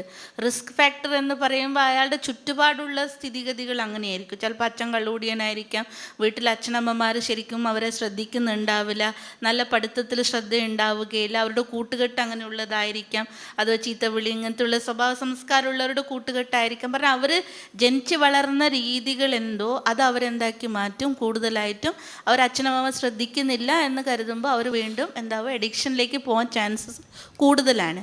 മറ്റൊരു ഭാഗത്ത് കാണിച്ചിരിക്കുന്ന വീട്ടിൽ നല്ല സ്വഭാവ സംസ്കാരമുള്ള അച്ഛനമ്മമാർ നല്ല കെയറിങ് കൊടുക്കുന്നുണ്ട്, പഠിത്തത്തിൽ അവർക്ക് നല്ല മുന്നോട്ട് കൊണ്ടുപോകുന്നുണ്ട് എങ്കിൽ പിന്നെ ഒരു സെൽഫ് കൺട്രോൾ ഉണ്ട്, അത്തരത്തിലുള്ള കുട്ടിയാണ്, ആ ഒരു അന്തരീക്ഷത്തിൽ വളർന്ന കുട്ടിയാണെങ്കിൽ സാധ്യത കുറവാണ് കൂടുതൽ എഡിക്ഷനിലേക്ക് പോകുന്നത്. अभी ध्यान से सुनना, ये स्लाइड बहुत इम्पोर्टेंट है। एडिक्शन बोलते ही लोगों के आंखों के आगे तंबाकू, बीड़ी, सिगरेट, शराब, ड्रग, चरस, गांजा आता है। जिसको आप एडिक्शन कहते हैं, हम उसको बोलते हैं substance use disorder. We don't use the word addiction. Addiction शब्द इस्तेमाल नहीं करना चाहिए क्योंकि उसके साथ निगेटिव भावनाएं जुड़ी हुई है। सब्सटेंस यूज डिसऑर्डर माना पदार्थों की ऐसी आदत जिसके वजह से बीमारी हो जाती है ब्रेन की, तो उसका ना निगेटिव टोन हम कम कर रहे हैं। सो एडिक्शन को हम मेडिकल लैंग्वेज में बोलते हैं सब्सटेंस यूज डिसऑर्डर, जिसमें क्या आता है तंबाकू, शराब, अफीम, चरस, गांजा, मेडिसिन एंड सिंथेटिक ड्रग्स। पर ये जो दूसरा एडिक्शन है जो स्वामी भाई ने आज सुबह बोला, इसको बोलते हैं बिहेवियरल एडिक्शन। बिहेवियर माना बर्ताव का नशा, और मेरे 50% लेक्चर इसके ऊपर होते हैं, 50% ऑन डिमांड। लोग मुझे कहते हैं बाकी छोड़ो, वो तंबाकू, मोबाइल छोड़ा बच्चों का, ये ऑन डिमांड है। सो गैम्बलिंग माना जुआ खेलना, this is also addiction. Shopping, this is also addiction. Internet, mobile, food बहुत बड़ा है, मेरे पास टाइम नहीं है, नहीं तो मैं इसके ऊपर सुना। इन metro cities multiple partner syndrome माना रिलेशनशिप्स, ये भी एक एडिक्शन है। तो एडिक्शन ये बिहेवियरल एडिक्शन भी है और सब्सटेंस यूज डिसऑर्डर, ये दो बेसिक क्लासिफिकेशन है एडिक्शन के। Am I clear? അതായത് നമ്മൾ സാധാരണ അഡിക്ഷൻ എന്ന് പറയുമ്പോൾ നമുക്ക് പെട്ടെന്ന് വരും ഒരു കുടിയനാണ് അല്ലെങ്കിൽ കഞ്ചാവ്, ഈ രീതിയിലാണ് നമ്മളുടെ മനസ്സിൽ വരുന്നത്. പക്ഷെ ഇവിടെ രണ്ട് പ്രകാരത്തിലാണ് ഇവിടെ ഡോക്ടർ നമുക്ക് എക്സ്പ്ലെയിൻ ചെയ്യുന്നത്. അതായത് വസ്തുക്കളുടെ ദുരുപയോഗം, അതായത് ഏത് രീതിയിലുള്ള വസ്തുക്കൾ ഉപയോഗിക്കുന്ന ആ രീതിക്കനുസരിച്ച് നമ്മളുടെ എല്ലാത്തിലും ഡിസോർഡേഴ്സ് ഉണ്ടാകും. അപ്പോൾ അതിൽ വരുന്നതാണ് ഈ എന്താണ്, കള്ളാണെങ്കിലോ ആൽക്കഹോൾ ആണെങ്കിലോ ടൊബാക്കോ ആണെങ്കിലോ പല രീതിയിലുണ്ടല്ലോ, അതിൻ്റെ മെഡിസിൻസ് കാര്യങ്ങളൊക്കെ ഇപ്പോൾ നിങ്ങൾക്കറിയാൻ പറ്റും. അതുപോലെ തന്നെ ബിഹേവിയറൽ എഡിക്ഷൻ എന്ന് പറയുമ്പോൾ അതിലാണ് എന്ത് പറയുന്നത്, ചൂതുകളി ഉണ്ടാകാം. ഇപ്പോഴത്തെ പുതിയ പുതിയ മോഡൽ ചൂതുകളി, ഷോപ്പിങ്ങിൽ ചിലർക്ക് എപ്പോഴും ഷോപ്പിംഗ് ചെയ്യണം എന്നുള്ള അത്തരത്തിലുള്ള ശീലങ്ങൾ, പിന്നീട് ഇൻ്റർനെറ്റിൽ, അതുപോലെ മൊബൈൽ യൂസ് ചെയ്യുന്നതിൽ, പിന്നീട് ഭക്ഷണത്തിൻ്റെ കാര്യത്തിൽ അതിൽ അഡിക്റ്റായി നിൽക്കുന്നവരുണ്ട്. പിന്നീട് വലിയ വലിയ സിറ്റീസുകളിൽ എന്തിനും ഇപ്പം തന്നെ കേരളത്തിലും കാണാമല്ലോ, ഇന്നൊരാളാണെങ്കിൽ നാളെ വേറൊരാൾ കൂടെ ആയിരിക്കും, പറഞ്ഞ പാർട്ട്നേഴ്സ് ഇങ്ങനെ ചേഞ്ച് ആയിക്കൊണ്ടേയിരിക്കും. അപ്പോൾ അതും കൂടി ഒരു രീതിയിലുള്ള അഡിക്ഷൻ തന്നെയാണ്. അപ്പോൾ കേവലം ഇത് മാത്രമല്ല എന്നുള്ളതാണ്. അപ്പോൾ പലരും ഡോക്ടറോട് ഡിമാൻഡ് ചെയ്യും പോലും, ഇതൊന്നും നമുക്കധികം പറയേണ്ട, ഇതൊക്കെ അറിയുന്ന കാര്യമാണ്, പക്ഷേ ഏറ്റവും കൂടുതൽ അഡിക്ഷൻ മൊബൈലാണ്, അതിനെങ്ങനെയെങ്കിലും വിടുത്താനുള്ള ക്ലാസ്. അപ്പോൾ 50% ക്ലാസ് ട്രെയിനിങ് കൊടുക്കുന്ന ഡോക്ടർ അതിൻ്റെ ബേസിലാണ്. हम जो एडिक्शन देखने वाले हैं डिटेल में वो सब्सटेंस यूज़ के बारे में है ना. जब मैं 16 घंटे का लेक्चर लेता हूँ तब मैं ये भी बताता हूँ. आप क्वेश्चन आंसर में लास्ट में हम लेंगे, तब आपको जो प्रश्न है पूछ सकते हैं. अभी पदार्थों का नशा, सब्सटेंस यूज डिसऑर्डर, ये भारत का नक्शा है. भारत को खतरा है दोनों तरफ से, है ना. भारत के राइट साइड में इसको बोलते हैं अंग्रेज़ी में गोल्डन क्रिसेंट, माना ये चांद की तरह है. ईरान, अफ़गानिस्तान, पाकिस्तान. भारत के लेफ़्ट साइड में ये ट्रायंगल है, Myanmar, Laos, Vietnam and Thailand. ये जो 2 एरिया है, इसके वजह से भारत को खतरा है. खतरा क्यों है? क्योंकि वर्ल्ड का सबसे ज़्यादा अफीम, इलीगल अफीम ये 2 एरिया में प्रोड्यूस होता है और भारत बीच में है. तो पहले ड्रग्स ना भारत के रास्ते से पूरे वर्ल्ड में जाता था. Bharat was a transit place. अभी क्या हो गया है, भारत का पॉपुलेशन बढ़ गया है, तो भारत कंज्यूमर प्लेस बन गया है. और खतरा केरल के लिए बहुत खतरे की घंटी है. पंजाब भारत में ड्रग्स के मामले में आंकड़े सबसे ज़्यादा थे, लेकिन आज केरल ने पंजाब को पीछे छोड़ा है. केरल में 27,000 केसेस NDPS एक्ट के रजिस्टर्ड है, ड्रग्स पकड़ा गया है. 27,000 विच इज़ हाईएस्ट. इसलिए केरल में बहुत अटेंशन की ज़रूरत है. 27,000 സോറി 27,000. ഇപ്പോൾ ഡോക്ടർ പറഞ്ഞ പോലെ ഞാൻ പറയില്ലേ, അതായത് ഭാരതത്തിനാണ് ഇപ്പോൾ കൂടുതൽ പ്രശ്നം. അതായത് വലിയ ഡേഞ്ചറസ് ആയിരിക്കുന്നത് ഭാരതത്തിലാണ്. കാരണം വളരെ ഇല്ലീഗലായിരിക്കുന്ന ഇത്തരത്തിലുള്ള പദാർത്ഥങ്ങൾ, വസ്തുക്കളൊക്കെ ഉൽപ്പാദിപ്പിക്കുന്നത് ഇവിടെ ഇറാൻ, അഫ്ഗാനിസ്ഥാൻ, പാകിസ്ഥാൻ, അപ്പുറത്ത് തായ്ലാൻഡ്, വിയറ്റ്നാം, മ്യാൻമർ പറഞ്ഞ സ്ഥലത്താണ്.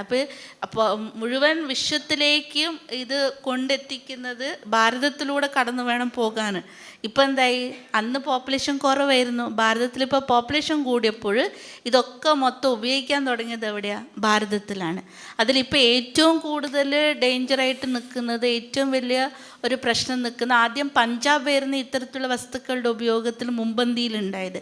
അവരെ ഇപ്പോൾ ബീറ്റ് ചെയ്തിട്ട് അവരെ പുറന്തള്ളിയിട്ടാണ് ഇപ്പോൾ മുൻനിരയിൽ നിൽക്കുന്നത് ആരാണ്? നമ്മൾ കേരളക്കാർ. എത്ര അഭിമാനം. കാരണം ഇന്ന് 27,000 കേസസ് ആണ് ഇവിടെ അതിന് പിടിച്ചിരിക്കുന്നത്. हाँ माना ये बहुत खतरनाक है. केरला ने अगर अर्जेंटली कुछ नहीं किया ना तो केरला डूबने वाला है. सिंपल, आपको चर्चे दिखाई दें. आगे बढ़ते हैं. नाउ इंडिया को क्यों अटैक कर रहे हैं? Why they are attacking India? India को क्यों पकड़ रहे हैं? इसका कारण यह है, द पॉपुलेशन है इंडिया का 142.86 करोड़ है ना. अभी इसमें का 68% इज यूथ है, यूथ. और ये बहुत बड़ा, इसको हम बोलते हैं डेमोग्राफिक डिविडेंड. माना हमारे लिए स्ट्रेंथ भी है, और अगर कंट्रोल नहीं किया तो गए आप. अगर ध्यान से, थोड़ा पॉलिटिक्स के बारे में बताता हूँ. आप अगर ध्यान से देखो कि ये हमारा साउथ ईस्ट एशिया, इसमें हमारे आजू बाजू जितने कंट्री है ना, सब कोलैप्स हो रहे हैं. आप अगर नोटिस किया, पाकिस्तान का इकोनॉमी गया, श्रीलंका डूब गया, बचा कौन था? नेपाल. नेपाल भी अभी जनरेशन Z बोलते हैं उसको, है ना. 2 दिन के अंदर प्राइम मिनिस्टर को उतार दिया. ये बहुत डेंजरस सिग्नल है. अभी आप अलर्ट रहो, आगे जो होने वाला है. लेह एंड लद्दाख सुना आपने? लद्दाख में चल रहा है अभी जनरेशन Z अगेन. तो ये यूथ को बहुत संभालना है. अगर हमने उनको नहीं संभाला तो हमको खतरा दिखाई दे रहा है, भारत अभी तक बचा हुआ है, पर the way things are going, और यही हमारे भारत के जो दुश्मन है वो यही चाहते हैं, क्योंकि भारत का यूथ अगर अच्छा गया पॉजिटिव ना, तो इंडिया टॉप पोजीशन पे जाने वाला है, और ये नहीं चाहते कि ऐसा हो। तो वो लोग क्या करेंगे, इस पॉपुलेशन को ही पकड़ने की कोशिश करते हैं, और ये सिस्टमैटिक प्लान चल रहा है। അതായത് അവരെന്തുകൊണ്ടാണ് ഭാരതത്തിന് നേരൊക്കെ അവർ കണ്ണ്, എന്തുകൊണ്ടാണ് ഭാരതത്തിന് അവർ തകർക്കാനുള്ള ശ്രമം അഥവാ അറ്റാക്ക് ചെയ്യുന്നത് എന്നുള്ളതാണ് ഇവിടെ കാണിച്ചിരിക്കുന്നത്. കാരണം ഭാരതത്തിൻ്റെ പോപ്പുലേഷനാണ് അവിടെ കാണിച്ചിരിക്കുന്നത്. 142.86 കോടിയാണ്. അതിൽ 68% യൂത്തുകളാണ്. അപ്പോൾ യൂത്തുകൾ എന്ന് പറഞ്ഞാൽ നല്ല രീതിയിൽ അവരെ കൊണ്ടുപോയാൽ നമുക്ക് ഈ ഭാരതം മുഴുവൻ ലോകത്തിൻ്റെ മുന്നിൽ മുൻനിരയിൽ എത്തിക്കാൻ പറ്റും, അത്രയും പവർഫുള്ളാക്കി മാറ്റാൻ പറ്റും. അവരുടെ ഭാഗത്ത് നമുക്കൊരു നിയന്ത്രണം ഇല്ല എങ്കിൽ നമ്മൾ മുങ്ങിക്കപ്പൽ പോലെ താന്നു പോയി കളയും.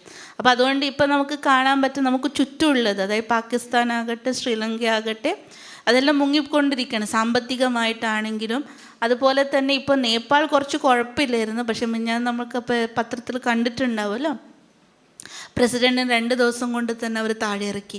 അപ്പോൾ അവിടെയും കൂടി എന്താണ് സിറ്റുവേഷൻ മൊത്തം താന്നുകൊണ്ടിരിക്കുകയാണ്. അപ്പോൾ ഇവിടെ നിൽക്കുന്നത് ആരാണ്? ഇപ്പോൾ ഭാരതം മാത്രമാണ്. അപ്പോൾ അവരുടെ മൊത്തം കണ്ണെവിടത്തേക്കാണ്? യൂത്ത്സിലാണ്. യൂത്തിനെ പിടിച്ചാൽ അവർക്ക് ഇതിനെ തകർക്കാൻ പറ്റും എന്നുള്ളത്. അതുകൊണ്ട് നമ്മുടെ ശ്രദ്ധയിൽ അവരെ രക്ഷപ്പെടുത്താൻ, അവരെ നല്ല രീതിയിൽ മുന്നോട്ട് നയിക്കാൻ നമ്മളെ കൊണ്ട് സാധിക്കുമെങ്കിൽ മാത്രമേ നമുക്ക് മുഴുവൻ വിശ്വത്തെ പറഞ്ഞ മുഴുവൻ ലോകത്തിൽ पावरफुल आए माराम बच्चे की। समझ में आ रहा है भारत को क्यों टारगेट किया जा रहा है? अभी भारत में किसको टारगेट कर रहा है? तो स्टडीज़ ये बताते हैं कि addiction 67% starts in the age of 12 to 17, teenage. तो ये लोग पकड़ते किसको है? टीनेज को पकड़ते हैं, कम उम्र वाले बच्चे। तो 67% एडिक्शन इस उम्र में चालू होता है, बाकी का 26% 18 से 25। तो अगर हमने 12 से 25 तक बचा लिया तो फिर ये बच्चे जाने के चांसेस कम हैं। Are you there? तो हमारे सबसे ज़्यादा प्रोग्राम कहाँ पे होना चाहिए? Schools and colleges. അതായത് ഇവർ ഏറ്റവും കൂടുതൽ ടാർഗറ്റ് ചെയ്യുന്നത് 12-17 പ്രായമുള്ള ടീനേജേഴ്സിനെയാണ്. അവിടെയാണ് പോലും തുടക്കം ഇതുണ്ട് പറഞ്ഞാൽ ഇത്തരത്തിലുള്ള അഡിക്ഷനിലേക്ക് പെട്ടെന്ന് വീഴാനുള്ള കൂടുതൽ ചാൻസ്. അതുകൊണ്ട് അവിടെ കാണിച്ചിട്ടുണ്ടല്ലോ 67% അവിടെയാണ്. ബാക്കി 26% 18-25 പ്രായമുള്ള കുട്ടികൾക്കിടയിലാണ്. അപ്പോൾ നമ്മൾ ശ്രദ്ധിക്കേണ്ടത് ഈ 12-25 ഇടയിലുള്ളവരെ നമുക്ക് സംരക്ഷിക്കാൻ പറ്റുമെങ്കിൽ നമുക്ക് വിജയമായിരിക്കും. ക്ലിയർ? ओके आनो നിങ്ങൾക്ക് ഉറക്കം വരുന്നുണ്ടോ ഡോക്ടർക്ക് ഒരു സംശയം. अभी ये बहुत इंपॉर्टेंट बात है जो मैं आपको बता रहा हूँ. हर बिजनेसमैन का ना टारगेट ऑडियंस होता है, किसको माल बेचना है. तो ड्रग्स वालों का टारगेट ऑडियंस है बच्चे. अब ये क्यों बच्चों को पकड़ते हैं? क्योंकि इनके पास डेटा है जो हमारे पास भी है. मैं एक डेटा शेयर करता हूँ. जितने लोग आज टोबैको प्रोडक्ट्स ले रहे, सिगरेट, बीड़ी, गुटखा और ऑल दोस, उसमें से 50% लोग मरने वाले हैं. ये आंकड़े वेबसाइट पे आप देख सकते हैं, WHO. 50% लोग मर गए तो इनका बिजनेस चलेगा? आपके कस्टमर चले गए, बिजनेस चलेगा क्या? नहीं चलेगा. तो इनको नए कस्टमर चाहिए, और इनके नए कस्टमर कौन? बच्चे. तो जब तक ये लोग बच्चों को नहीं पकड़ेंगे इनका बिजनेस चलेगा नहीं. और स्टडीज़ ये बताते हैं कि 18 साल के नीचे अगर वो चालू करते हैं तो अगले 30 साल तक इनका बिजनेस चलता है. तो ये लोग बच्चों को पकड़ते हैं और बहुत सिस्टमैटिकली पकड़ते हैं. അതായത് ഇവരുടെ എല്ലാ കാര്യങ്ങളും വളരെ സിസ്റ്റമാറ്റിക്കായിട്ട് മുൻകൂട്ടി എല്ലാം അവർ ചിന്തിച്ച് ചെയ്യുന്ന കാര്യമാണ്. ഇപ്പോൾ ബിസിനസ്മാൻ ആകുമ്പോൾ അവർക്ക് കസ്റ്റമേഴ്സ് വേണം. അപ്പോൾ അവർ ടാർഗറ്റ് ചെയ്യുന്നത് ആരെ? കസ്റ്റമേഴ്സിലേക്ക് എത്തിക്കാൻ വേണ്ടിയിട്ട്. അപ്പം അതേപോലെ ഈ ഡ്രഗ്സ് വിൽപ്പന ചെയ്യുന്ന ഏതെല്ലാം ദേശങ്ങളുണ്ടോ അവർ ഏറ്റവും കൂടുതൽ ടാർഗറ്റ് ചെയ്യുന്ന അവരുടെ കസ്റ്റമേഴ്സ് ആരാണ്? ഈ ചെറുപ്രായത്തിലുള്ളവരെയാണ്. അപ്പോൾ മുതിർന്നവർക്ക് കൊടുത്താൽ അവർ 50 വയസ്സിനുള്ളിൽ ചിലപ്പോൾ പെട്ടെന്ന് തട്ടിപ്പോകാം. അപ്പോൾ അവിടത്തേക്ക് അവരുടെ ബിസിനസ്സൊക്കെ അവിടെ ഫ്ലോപ്പ് ആവും. അതുകൊണ്ട് അവരെന്ത് ചെയ്യും? ചെറുപ്രായത്തിൽ നിന്ന് തുടങ്ങി ഏകദേശം 30 വർഷത്തോളം ഒരേപോലെ തന്നെ അവരുടെ ബിസിനസ് പോകും. ठीक है, आगे बढ़ते हैं. So addiction is like other diseases, it is preventable. This is most important. एक बार एडिक्शन हो गया ना, उसको छुड़ाना बहुत मुश्किल है. सभी लोग छोड़ नहीं पाते हैं, बराबर है. Number 2, it is treatable. अगर हो गया तो इलाज है, लेकिन आपको फॉलोअप करना पड़ेगा. एडिक्शन के बाद ब्रेन का सर्किट बदलता है, और अगर इलाज नहीं किया वो बीमारी ज़िंदगी भर रहेगी जब तक जिंदा है. ये 4 लाइन बहुत इंपॉर्टेंट है एडिक्शन के. इट इज़ प्रिवेंटेबल, इसको रोका जा सकता है. सेकंड, अगर हो गया तो इलाज है, अगर नहीं इलाज किया तो वैसे ही रहने वाला है, उल्टा और डैमेज करेगा. अभी സോറി, അതായത് ഒന്ന് നമുക്ക് ശ്രദ്ധിക്കേണ്ട കാര്യമാണ് ഈ ഒരു അഡിക്ഷൻ എന്ന് പറയുന്നത്. ഇത് മറ്റ് രോഗങ്ങളെ പോലെ തന്നെയാണ്.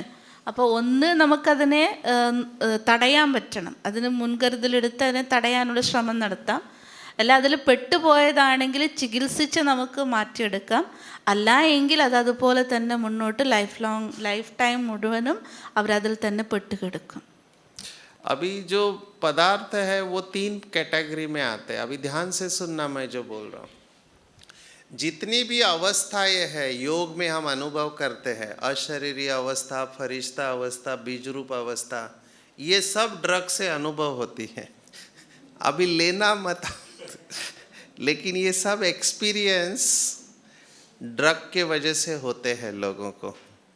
ऐसे ड्रग्स है, मुझे पूछो मत कौन सा है. അതായത് ഏതുപോലെ ബാബ നമുക്ക് ജ്ഞാനം നൽകി യോഗത്തിൻ്റെ പലവിധ സ്ഥിതികളുണ്ട്. അശരീരി സ്ഥിതി അഥവാ ആത്മാഭിമാന സ്ഥിതിയോ അഥവാ അതിൻ്റെ സ്റ്റേജുകളൊക്കെ ഉണ്ട്. അതുപോലെ തന്നെയാണ് ഈ ഡ്രഗ്സ് പദാർത്ഥങ്ങളിൽ ഉപയോഗിക്കുന്നതനുസരിച്ച് അവസ്ഥകളിൽ വ്യത്യാസമുണ്ട്. तो इसीलिए लोग ना इस तरफ जाते हैं, पर ये क्या करता है, डैमेज करता है. 3 प्रकार के पदार्थ होते हैं. एक स्टिमुलेट करते हैं, माना उत्तेजित करते हैं. एक सुला देते हैं, आपको नींद में लेके जाएंगे. और एक जो होते हैं वो लेने के बाद आपको फरिश्ता अवस्था का अनुभव, माना ऐसे लगता है आप उड़ रहे हैं, फ्लाइंग स्टेज. ये ड्रग्स का इफेक्ट है. നമ്മുടെ സ്ഥിതി അശരീരി സ്ഥിതി ഫരിസ്ത സ്ഥിതി എന്നതുപോലെ തന്നെയാണ് ഇതിലുള്ള അവസ്ഥ. അതായത് ചില പദാർത്ഥങ്ങൾ അത്തരത്തിലുള്ള വസ്തുപ്രയോഗം ചെയ്യുന്നതിൽ നിന്ന് ചിലത് വളരെ ഉത്തേജിപ്പിക്കുന്നതായിരിക്കും, ചിലതൊക്കെ ഉറക്കിക്കിടക്കുന്ന വിധത്തിലുള്ളതാണ്, ചിലത് അറിയേയില്ല, പറക്കുക എന്നുള്ള അവസ്ഥയായിരിക്കും ഉണ്ടാവുക. विदेश में जस्ट मैं एक हिंट दे रहा हूँ, जो पढ़े लिखे समझ जाएंगे. कई बार हमको डर लगता है क्या बताए क्या नहीं बताए, क्योंकि आज अवस्था अच्छी है, कल मूड ऑफ हो गया. वो डॉक्टर सचिन कुछ बोल रहे थे, अच्छा ट्राई करते हैं. विदेश में ऐसे आश्रम है आज भी, फॉरेन कंट्रीज में, वो ड्रग लेके फिर मेडिटेशन करते हैं. इमेजिन, ड्रग लेके मेडिटेशन करते हैं. जस्ट आपकी जानकारी के लिए बता दो, 70s में सर ज़्यादा जानते होंगे, हिप्पी कल्चर आया था. यू नो हिप्पी कल्चर, बाल लंबे और वो फूकते थे चिलम लेके. सो वो हरे रामा हरे कृष्णा ऐसे बोल के ड्रग्स लेते थे. उसके ऊपर पूरा मूवी बना है देवानंद का, और उसका गाना शायद इधर वालों को पता नहीं, पर नॉर्थ में वो बहुत फेमस हुआ. 71 का मूवी है वो. दम मारो दम मिट जाए गम, बोलो सुबह शाम. अच्छा, इतना याद है. आज के मुरली का स्लोगन बताओ, हरे कृष्णा हरे. देखो मैंने केवल एक हिंट दिया, कितनी पुरानी फाइल खुल गई. 70 കാലഘട്ടത്തിൽ ഇറങ്ങിയ ഒരു സിനിമയുടെ പാട്ടാണ് ഡോക്ടർ ഇപ്പോൾ പാടിയത്. അതായത് വിദേശങ്ങളിൽ അത്തരത്തിലുള്ള ആശ്രമമുണ്ട് പോലും. ആദ്യം ഡ്രഗ് എടുക്കും, എന്നിട്ട് പിന്നീട് മെഡിറ്റേഷൻ ചെയ്യും. അങ്ങനത്തെ എല്ലാ അവസ്ഥയുണ്ട്. അപ്പോൾ ഇതെല്ലാം കേൾക്കുമ്പോൾ നിങ്ങൾക്ക് ആർക്കും തോന്നിപ്പോകരുത് അങ്ങനെ എടുത്ത് മെഡിറ്റേഷൻ ചെയ്യാന്നുള്ളൊരു ബോധമൊന്നും വേണ്ട എന്നുള്ളത്. അപ്പോൾ അതിലുണ്ടായൊരു പാട്ടാണത്. ദമ്മരെ ദം എന്നൊരു പാട്ടുണ്ടല്ലോ, പണ്ടേ കേൾക്കുന്നത്. ठीक है, आपके मोहनलाल का एक डायलॉग फेमस हुआ है ना, ये ड्रग अच्छा नहीं है, इसको लेना नहीं चाहिए. आप देखना हमारे केरला के रैली में उसको यूज़ करते हैं. मोहनलाल का फेमस डायलॉग है. अच्छा, वो वीडियो है उसका, आपको भेज देंगे. Now will see one by one addictive substance है ना. टोबैको या तो आप इस तरह से खाते हैं, या गुटखा रेडीमेड आता है, या सिगरेट आता है, या बीड़ी आता है. नाउडेज लेटेस्ट क्या है?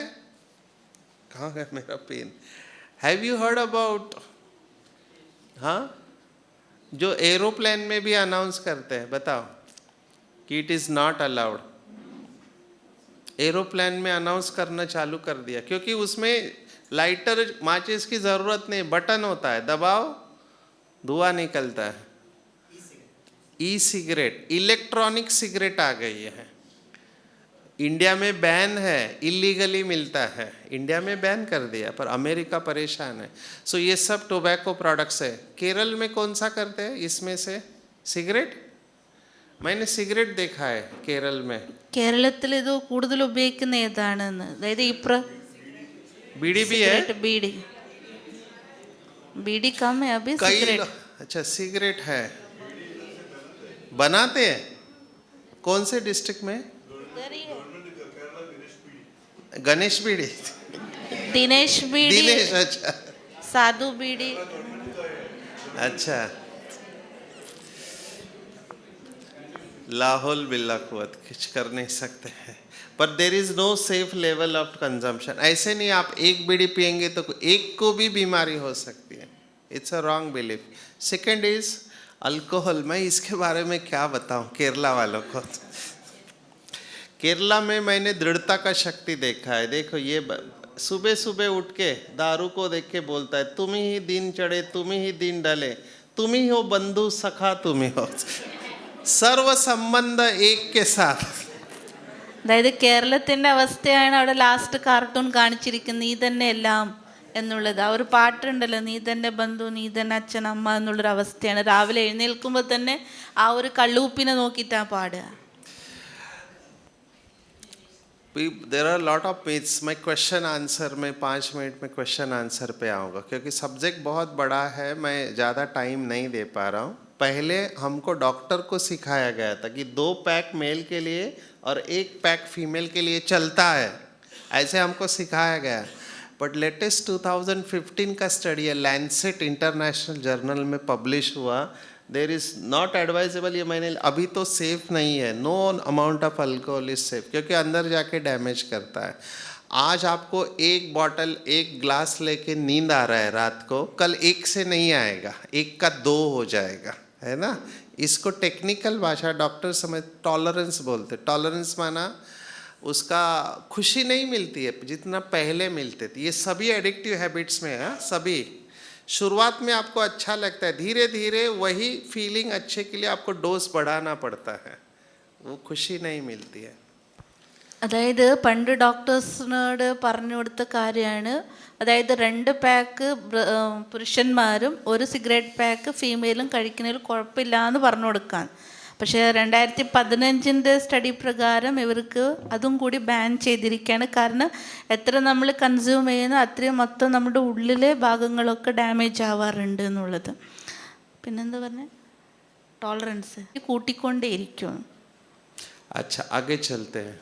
ये हार्ड ड्रग्स है, आपके लिए खतरा इसका है केरल में अभी. ये 2 जो अभी मैं दिखाने वाला हूँ, ये नेचुरली अवेलेबल है. ये सबसे ज़्यादा जाता है. ये क्या है पता है? इसको बोलते हैं वीड्स या गांजा. ये सिगरेट में डाल के इसको पीते हैं. ये अफीम है, इससे हीरोइन पाउडर बनता है, ये कोकेन पाउडर है, और ये सब ऐसे ही पाउडर है अलग अलग प्रकार के. ये नेचुरली मिलने वाले हैं. लेकिन इससे ज़्यादा खतरनाक है ये जो अभी आप देख रहे हैं, इसको बोलते हैं सिंथेटिक ड्रग्स. सिंथेटिक माना नॉट नेचुरल, लैब में तैयार किए जाते. इस छोटे से कमरे में आप घर पे बैठ के बना सकते हैं ड्रग्स, और ये ज़्यादा खतरनाक है. देखो इतना छोटा सा होता है, लेकिन आपको नॉकडाउन कर सकता है. ये जो गोली है ना, ये ड्रग्स की गोली है, और ये बहुत खतरनाक है. इसको हम बोलते हैं रेप ड्रग. माना ये गोली किसी के कोल्ड ड्रिंक में डाल दी जाए बहन के, उसको आगे पता नहीं चलेगा उसके साथ क्या होने वाला है। तो ये सब ड्रग मार्केट में आ गए हैं और स्कूल के बाहर बहुत सिस्टमेटिकली ये बेचे जाते हैं। അതായത് ഇപ്പോൾ രണ്ട് പ്രകാരത്തിലുള്ള ഡ്രഗ്സ് കാണിച്ചു. ഒന്ന് natural ഹാർഡ് ഡ്രഗ്സ്, ഇത് നാച്ചുറലായിട്ട് കിട്ടും. ഇവിടെ ഗാഞ്ച ഇവിടെ ഇല്ല, പക്ഷേ ഈ സംഭവങ്ങളൊക്കെ ഉണ്ടല്ലോ, കൊക്കൈൻ, എന്താ ഹെറോയിൻ, ഇതൊക്കെ ഈ പേരൊക്കെ കേൾക്കുമ്പോൾ തന്നെ എന്തൊക്കെയാ. അപ്പോൾ ഇത്തരത്തിലുള്ളൊക്കെ ഇപ്പം നമുക്ക് ഇവിടെ ലഭിക്കുന്നു എന്നുള്ളതാണ്. അതേപോലെ സിന്തറ്റിക് ഡ്രഗ്സ് ഏതാണോ അറിയാൻ പറ്റില്ല, ഇത് ടാബ്ലറ്റ് ആണോ മിഠായി ആണോ എന്നൊന്നും അറിയാൻ പറ്റില്ല. അത് ആരെങ്കിലും ഒരു സഹോദരി കഴിച്ചു പോയിട്ടുണ്ടെങ്കിൽ അവരുടെ കൂൾ ഡ്രിങ്ക്സിലൊക്കെ ഇട്ട് കൊടുക്കുന്ന സംഭവങ്ങളൊക്കെ നമുക്ക് അവർക്ക് ഒരു ബോധവും ഉണ്ടാവില്ല. അവരുടെ നേർക്ക് എന്ത് സംഭവിച്ചാൽ പോലും അവർക്ക് അറിവിലുണ്ടാവുകയില്ല. आपके केरल में इससे खतरा है, ये मिल रहा है आपके केरल में अभी. ഇപ്പം കേരളത്തിൽ ഇപ്പോൾ ഇതാണ് കിട്ടിക്കൊണ്ടിരിക്കുന്നത്. तो ये बहुत डेंजरस है. ये वन वे एक बार घुस गया तो रिटर्न जर्नी मुश्किल है फिर, है ना. इसलिए केरल का गवर्नमेंट, पुलिस सभी लगे पड़े हैं. सबको ऑर्डर है, गवर्नमेंट भी सेशन ले रहा है, एनजीओज भी ले रहा है, सब ले रहा है, फिर भी ये रुक नहीं रहा है. आप सोचो, मैं केरला के ऊपर अभी थोड़ा सुनाने वाला हूँ, थोड़ा फास्ट जाऊँगा. ये दवाइयाँ हैं, ये दवाइयाँ भी उतनी खतरनाक है, एडिक्टिव पोटेंशियल है. इसमें मैं सब नहीं दिखाया है. മരുന്നുകളും അതുപോലെ തന്നെയാണ്. आप नाम में नहीं जाओ, है ना. जैसे आपको फोटो, ये स्लाइड आपको चाहिए तो मिल जाएंगे, मैं दीदी को देके जाऊंगा, आप स्टडी करो. इसका मेरा ट्रेनिंग का वीडियो सब अवेलेबल है, आप उसको आराम से देखो, ठीक है. 1:45 हुआ है, मैं थोड़ा समराइज करता हूँ, ठीक है. देखो केरल के लिए क्यों इम्पोर्टेंट है, ध्यान से सुनना. केरल का लोकेशन एंड केरल की जो सोशल सिचुएशन है, that is a risk. Kerala में आप मुझे बताना, बहुत सारे लोग गल्फ कंट्रीज में हैं पैसा कमाने गए. जी. यस और नो? यस. तो केरल में पैसा आ रहा है? यस. आ रहा है ना, ठीक है. केरल में बहुत सारे घर खाली पड़े हैं. Is it that right? बूढ़े लोग रहते हैं, उनके बच्चे विदेश में हैं, ठीक है. जो भी यूथ है, पैसा हाथ में बहुत है, ठीक है ना. They are the target. और केरल में 27,000 केसेस मिलना एनडीपीएस एक्ट का बहुत खतरनाक है. इतने लोग माना ले रहे, अभी नहीं मिले कितने हमको नहीं पता, ये तो पकड़े गए उनकी संख्या है. So this is highest than Punjab. അതായത് ഈ കേരളത്തിൽ പിടിക്കപ്പെട്ട കേസുകളാണ് 27,000 കേസുകൾ. അപ്പോൾ പിടിക്കപ്പെടാത്ത കേസുകൾ എത്രത്തോളം ഉണ്ടാകും? അതുകൊണ്ട് ബായിജി പറയാണ്, കേരളത്തിൽ നിന്നും വിദേശത്ത് സമ്പാദിക്കാൻ പോയവർ കൂടുതലുണ്ട്. കുറേ ഒറ്റപ്പെട്ട വീടുകൾ കാലിയായി കിടക്കുന്നതുണ്ട്. അതുപോലെ തന്നെ യുവാക്കളുടെ അടുത്ത് കുറേ പൈസയുണ്ട്. ഇപ്പോൾ അതാണ് ടാർഗറ്റ് കേരളത്തിലേക്ക് വരുന്നത്. അവർ अच्छा, आपको क्या करना है, आपको नशे के बारे में ज़्यादा नहीं बताना है कि कौन सा नशा है, बिल्कुल नहीं. ज़्यादा जाओ ही मत, लोगों को पता है. आपको सॉल्यूशन के ऊपर दो. हमारा स्पेशलिटी क्या है, मेडिटेशन, है ना. तो थोड़ा उनको बताओ प्रॉब्लम है, हम उनको कुछ सॉल्यूशन दे. स्पोर्ट्स में जाए बच्चे, स्पोर्ट्स में जाए, है ना, मेडिटेशन करे, कुछ अच्छा आप सुनाओ, वैल्यूज़ के ऊपर सुनाओ. एडिक्शन के ऊपर ज़्यादा मत सुनाओ, लोग कट कर देंगे आपको, क्योंकि हर सिगरेट के ऊपर लिखा है, बराबर है. आजकल सिगरेट के पैकेट के ऊपर क्या होता है? हाँ, पिक्चर होता है ना. हाँ, आपको कैसे पता? नहीं, मैंने देखा है आपने, ठीक है. That's good, very good observation. तो फोटो पे दिखा हुआ है कैंसर होता है, सब पता है लोगों को. क्वेश्चन इज नॉट कि ये खराब है, खराब है सबको पता है. प्रश्न ये जाते क्यों है, उसको समझना है हमको. Are you there? അതായത് ബായിജി പറയണ നമ്മളുടെ ഈ സേവനത്തിൻ്റെ ലക്ഷ്യം എന്താന്ന് പറഞ്ഞാൽ അവർക്ക് ഈ എഡിക്ഷനെ കുറിച്ചൊന്നും അധികം പറഞ്ഞു കൊടുക്കേണ്ട, ഇന്നത് കഴിച്ച ഇന്നത് അതെല്ലാവർക്കും അറിയുന്ന കാര്യമാണ്. ആ വീഡിയോയിലാണെങ്കിൽ സിഗരറ്റിലാണെങ്കിൽ എല്ലാത്തിലും എഴുതിയും വെച്ചിട്ടുണ്ട് ഇത് വളരെയധികം ദോഷകരമാണ് ഹെൽത്തിന് എന്നുള്ളത്. അപ്പോൾ ഇതിനെക്കുറിച്ച് നിങ്ങൾ പറയുന്നതിനേക്കാൾ കൂടുതൽ അതിൻ്റെ സൊല്യൂഷനെ കുറിച്ചൊന്ന് പറയുക. രണ്ടാമത്തത് എന്തിനാണ് ഇതിലേക്ക് ജനങ്ങൾ എഡിക്റ്റ് ആവുന്നത് എന്നതിനെക്കുറിച്ച് അവർക്ക് പറഞ്ഞ് മനസ്സിലാക്കി കൊടുക്കുകയാണ്. ഏറ്റവും കൂടുതൽ നമ്മൾ പറഞ്ഞു കൊടുക്കേണ്ടത് ആ ഒരു ലഹരി മറ്റൊന്നിലേക്ക് മാറ്റാം. ഒന്നില്ലെങ്കിൽ സ്പോർട്സ് സ്പോർട്സോ അല്ലെങ്കിൽ മറ്റേത് രീതിയിലേക്ക് മെഡിറ്റേഷനിലേക്ക് ഏത് രൂപത്തിൽ വേണമെങ്കിലും നിങ്ങൾക്ക് അവർക്ക് ഗൈഡ് ചെയ്യാൻ പറ്റും. അതായിരിക്കണം നമ്മുടെ speciality. Do you agree? Yes और नो? Focus on positivity. मत निगेटिव मत बताओ, ये इससे इतने मरते, इससे इतने, ये आपकी जानकारी के लिए ठीक है, उसमें नहीं जाओ. सॉल्यूशन के ऊपर. सॉल्यूशन क्या है? Values, sports, meditation, any positive activity. क्योंकि हमारी रैली चल रही है ना, मैंने उनसे पूछा क्या स्टेटस है. ये डॉक्टर नायर है हमारे, वत्सलन नायर, वो चल रहे हैं. तो मैंने कल ही उनसे बात किया कि क्या स्टेटस है. बोले सबको पता है एडिक्शन के बारे में. मैंने कहा कैसे? पुलिस वाले सेशन ले रहे, गवर्नमेंट के ऑफिसर्स ले रहे, क्योंकि पूरा इंडिया का प्रेशर है केरला के ऊपर. जिस तरह से केसेस बढ़ रहे हैं, पूरा इंडिया का प्रेशर है, क्योंकि यहाँ से फिर डैमेज बढ़ता जाएगा. तो उनको प्रेशर है तो वो प्रोग्राम कर रहे हैं, तो बहुत लेक्चर हो रहे हैं, लेकिन पॉजिटिविटी के बारे में हम ही सुना रहे हैं ब्रह्मा कुमारीज. तो हमको मेडिटेशन और पॉजिटिव माइंड पावर ऐसे शब्द इस्तेमाल करने.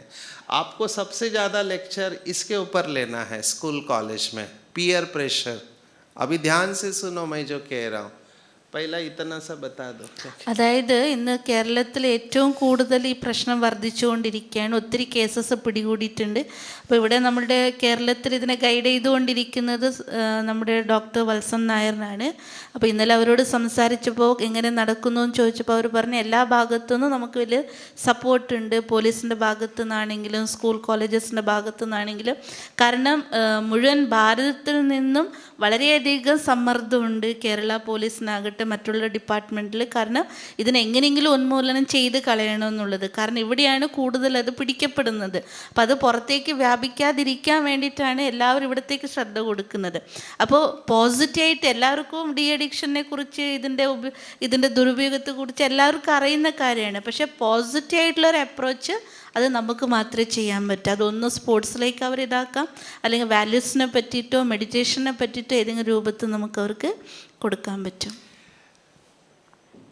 अच्छा, ऑर्गेनाइज क्राइम नेटवर्क. मैं आपको बता रहा हूँ कि ये लोग माल कैसे बेचते हैं. स्कूल और कॉलेज के बाहर ये लोग घूम रहे होते हैं, और ये लोग उसी लड़के को पकड़ेंगे जो स्टाइल मार रहा है, टाइम पास करने के लिए आ रहा है, हीरोगिरी कर रहा है.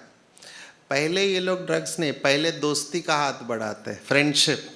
मोबाइल देंगे, खाने को देंगे, होटल में लेके जाएंगे, कार में घुमाएंगे. फ्रेंडशिप हो गया तो इनका सेकंड स्टेप होता है बर्थडे पार्टी. कोई बर्थडे नहीं होता है, इसको पकड़ना होता है. कहते मेरा बर्थडे है, तेरे को आना पड़ेगा. अब ये सोचता है दोस्त है तो जाना चाहिए. पहले से ही वहाँ पे ड्रग्स रखे हुए रहते हैं. उधर आने के बाद उसको कसम खिला, देख तू मेरा दोस्त है ना, मेरे लिए तेरे को लेना पड़ेगा. अभी वो फंस जाता है, वो ना नहीं कह पाता है. बोलता है ठीक है, एक बार लेने से क्या होगा. बस ये थॉट उसको ख़त्म कर देता है. क्योंकि कई ड्रग्स इतने पावरफुल एडिक्टिव है, एक बार लेने से आदत लग जाती है. तो शुरुआत में एक दो बार वो फ्री दे देते हैं, और फिर उसको बोलते हैं तेरे को चाहिए तो पैसा देना पड़ेगा. तो ये फिर घर पे चोरी करता है, चोरी करना चालू करता है. घर का हो गया तो बाहर चोरी करता है. उसके बाद भी नहीं मिलता है पैसा तो बोलता है तेरे को मिलेगा, लेकिन फिर तेरे को ये बेचना पड़ेगा, तेरे जैसे और बढ़ाने पड़ेंगे. और फिर ये पेडलिंग का बिजनेस चालू करता है. Are you there? इस तरह से ये ड्रग का बिजनेस सस्टेन होता है लॉन्ग टर्म. बहुत सिस्टमेटिकली ये लोग पकड़ते हैं. ഇവരെങ്ങനെയാണ് കുട്ടികളിലേക്ക് എത്തുന്നത്, ഇവരുടെ ബിസിനസ് എങ്ങനെയാണ് വിപുലീകരിക്കുന്നത് എന്ന്. അപ്പോൾ ഈ സ്കൂൾ കോളേജിലൊക്കെ ഈ പഠിത്തം ഇല്ലാണ്ട് ഹീറോയിസം കാണിച്ച് നടക്കുന്ന കുട്ടികളുണ്ടാവുമല്ലോ. അപ്പോൾ അവരെയാണ് ഇവർ പിടിക്കുക. അപ്പോൾ അവർക്ക് കുറച്ച് ആഷ് പൂഷായിട്ട് ഉണ്ടാവണം. അപ്പോൾ ആദ്യം ഫ്രണ്ട്ഷിപ്പ് ഉണ്ടാക്കും, പിന്നെ പതുക്കെ പതുക്കെ അവർ കൂട്ടി കാറിലെല്ലാം ചുറ്റിക്കറങ്ങും, ഭക്ഷണമൊക്കെ വാങ്ങിച്ചു കൊടുക്കും, ഇങ്ങനെ തുടക്കം കുറിക്കും. എന്നിട്ട് പതുക്കെ പറയും എൻ്റെ ബർത്ത്ഡേ ആണ് ഇന്നത്തെ ദിവസം, അത് എന്തെങ്കിലും ഒരു പാർട്ടിയിലേക്ക് അവരെ വിളിക്കും.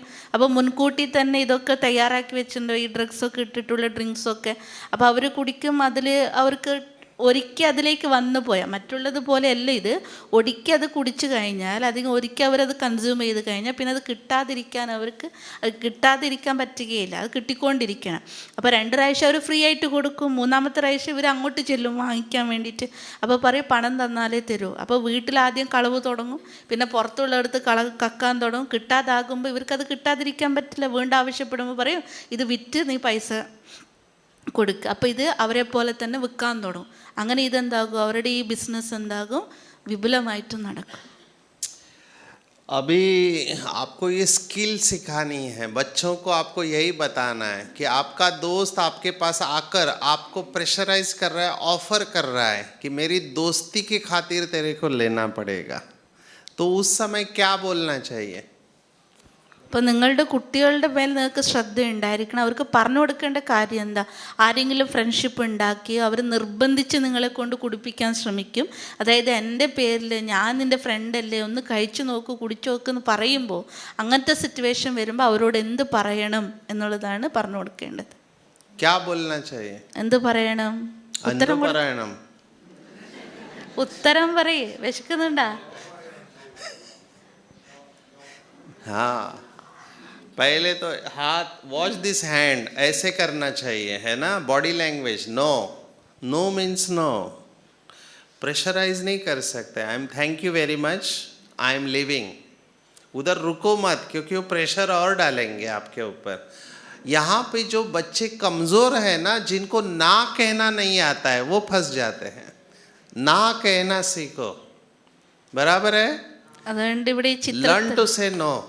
ഇവിടെ ചിത്രത്തിൽ കാണിച്ചില്ല, അങ്ങനെ ആരെങ്കിലും നിർബന്ധിച്ച് കുടിപ്പിക്കാൻ എന്തെങ്കിലും രീതിയിൽ സംഭവിച്ചാൽ ഉടനെ നിങ്ങളുടെ ബോഡി ലാംഗ്വേജ് റിയാക്ട് ചെയ്യണം. അതായത് വേണ്ട, എനിക്ക് വേണ്ട എന്ന് പറഞ്ഞാൽ വേണ്ട എന്ന് പറഞ്ഞിട്ട് അവിടെ നിന്ന് നിങ്ങൾക്ക് മാറിപ്പോകാൻ പറ്റണം. നിങ്ങൾ നിന്നു, നിങ്ങൾക്ക് നോ എന്ന് പറയാൻ പറ്റാത്തവർ അതിൽ പെട്ടുപോകും. नो मीन्स വേണ്ട. अच्छा, नो मीन्स नो.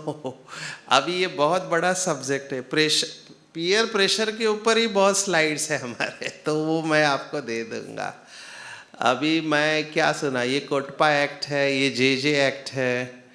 18 साल के नीचे अगर किसी लड़का या लड़की को टोबैको प्रोडक्ट्स देते हैं, उसको 7 साल की सज़ा है. नो बेल, डायरेक्ट जेल में जाएगा. इतना कड़ा कायदा क्यों बना पता है? क्योंकि भारत में रोज़ 5,500 बच्चे तंबाकू चालू करते हैं, इसलिए इतना कड़ा कायदा गवर्नमेंट में. अगर 18 साल के नीचे किसी को दिया, वो डायरेक्ट जेल में जाएगा 7 साल के लिए, नॉन बेलेबल वारंट. അതായത് 18 ആ ഒരു വയസ്സിന് താഴെയുള്ളവർക്ക് ഇത്തരത്തിലുള്ള വസ്തുക്കളൊക്കെ കൊടുക്കുകയാണെങ്കിൽ അത്രയും കടുത്ത ശിക്ഷയാണ് വന്നിരിക്കുന്നത്. അതായത് 7 വർഷം തടവ് ശിക്ഷയായിരിക്കും. आपके केरल में इस एक्ट के अंडर 27,000 केसेस फाइल हुए. 27,000 अंडर NDPS. ये बहुत डेंजरस एक्ट है, इसकी सज़ा बहुत कड़ी है, रेप से भी कड़ी सज़ा है. आप सोचो, 10 से 20 साल तक की सज़ा है अगर प्रूवन गिल्टी. 10 से 20 साल और 2 लाख फाइन, आप सीधा जेल में. पर ये आपके केरल में ये केसेस है, NDPS. അതായത് ഇതിൽ പിടിക്കപ്പെടുകയാണെങ്കിൽ 18 ആ പ്രായത്തിൽ പിടിക്കപ്പെടുകയാണെങ്കിൽ അതിന് യാതൊരു തരത്തിലുള്ള ബെയിൽ കിട്ടില്ല, പിന്നീട് ജാമ്യം കിട്ടില്ല. അതുപോലെ തന്നെ 20 വർഷത്തോളം ചിലപ്പോൾ ശിക്ഷ അനുഭവിക്കേണ്ടതായിട്ട് വരും. അത് പോരാണ്ട് 2 ലക്ഷം പിഴയും.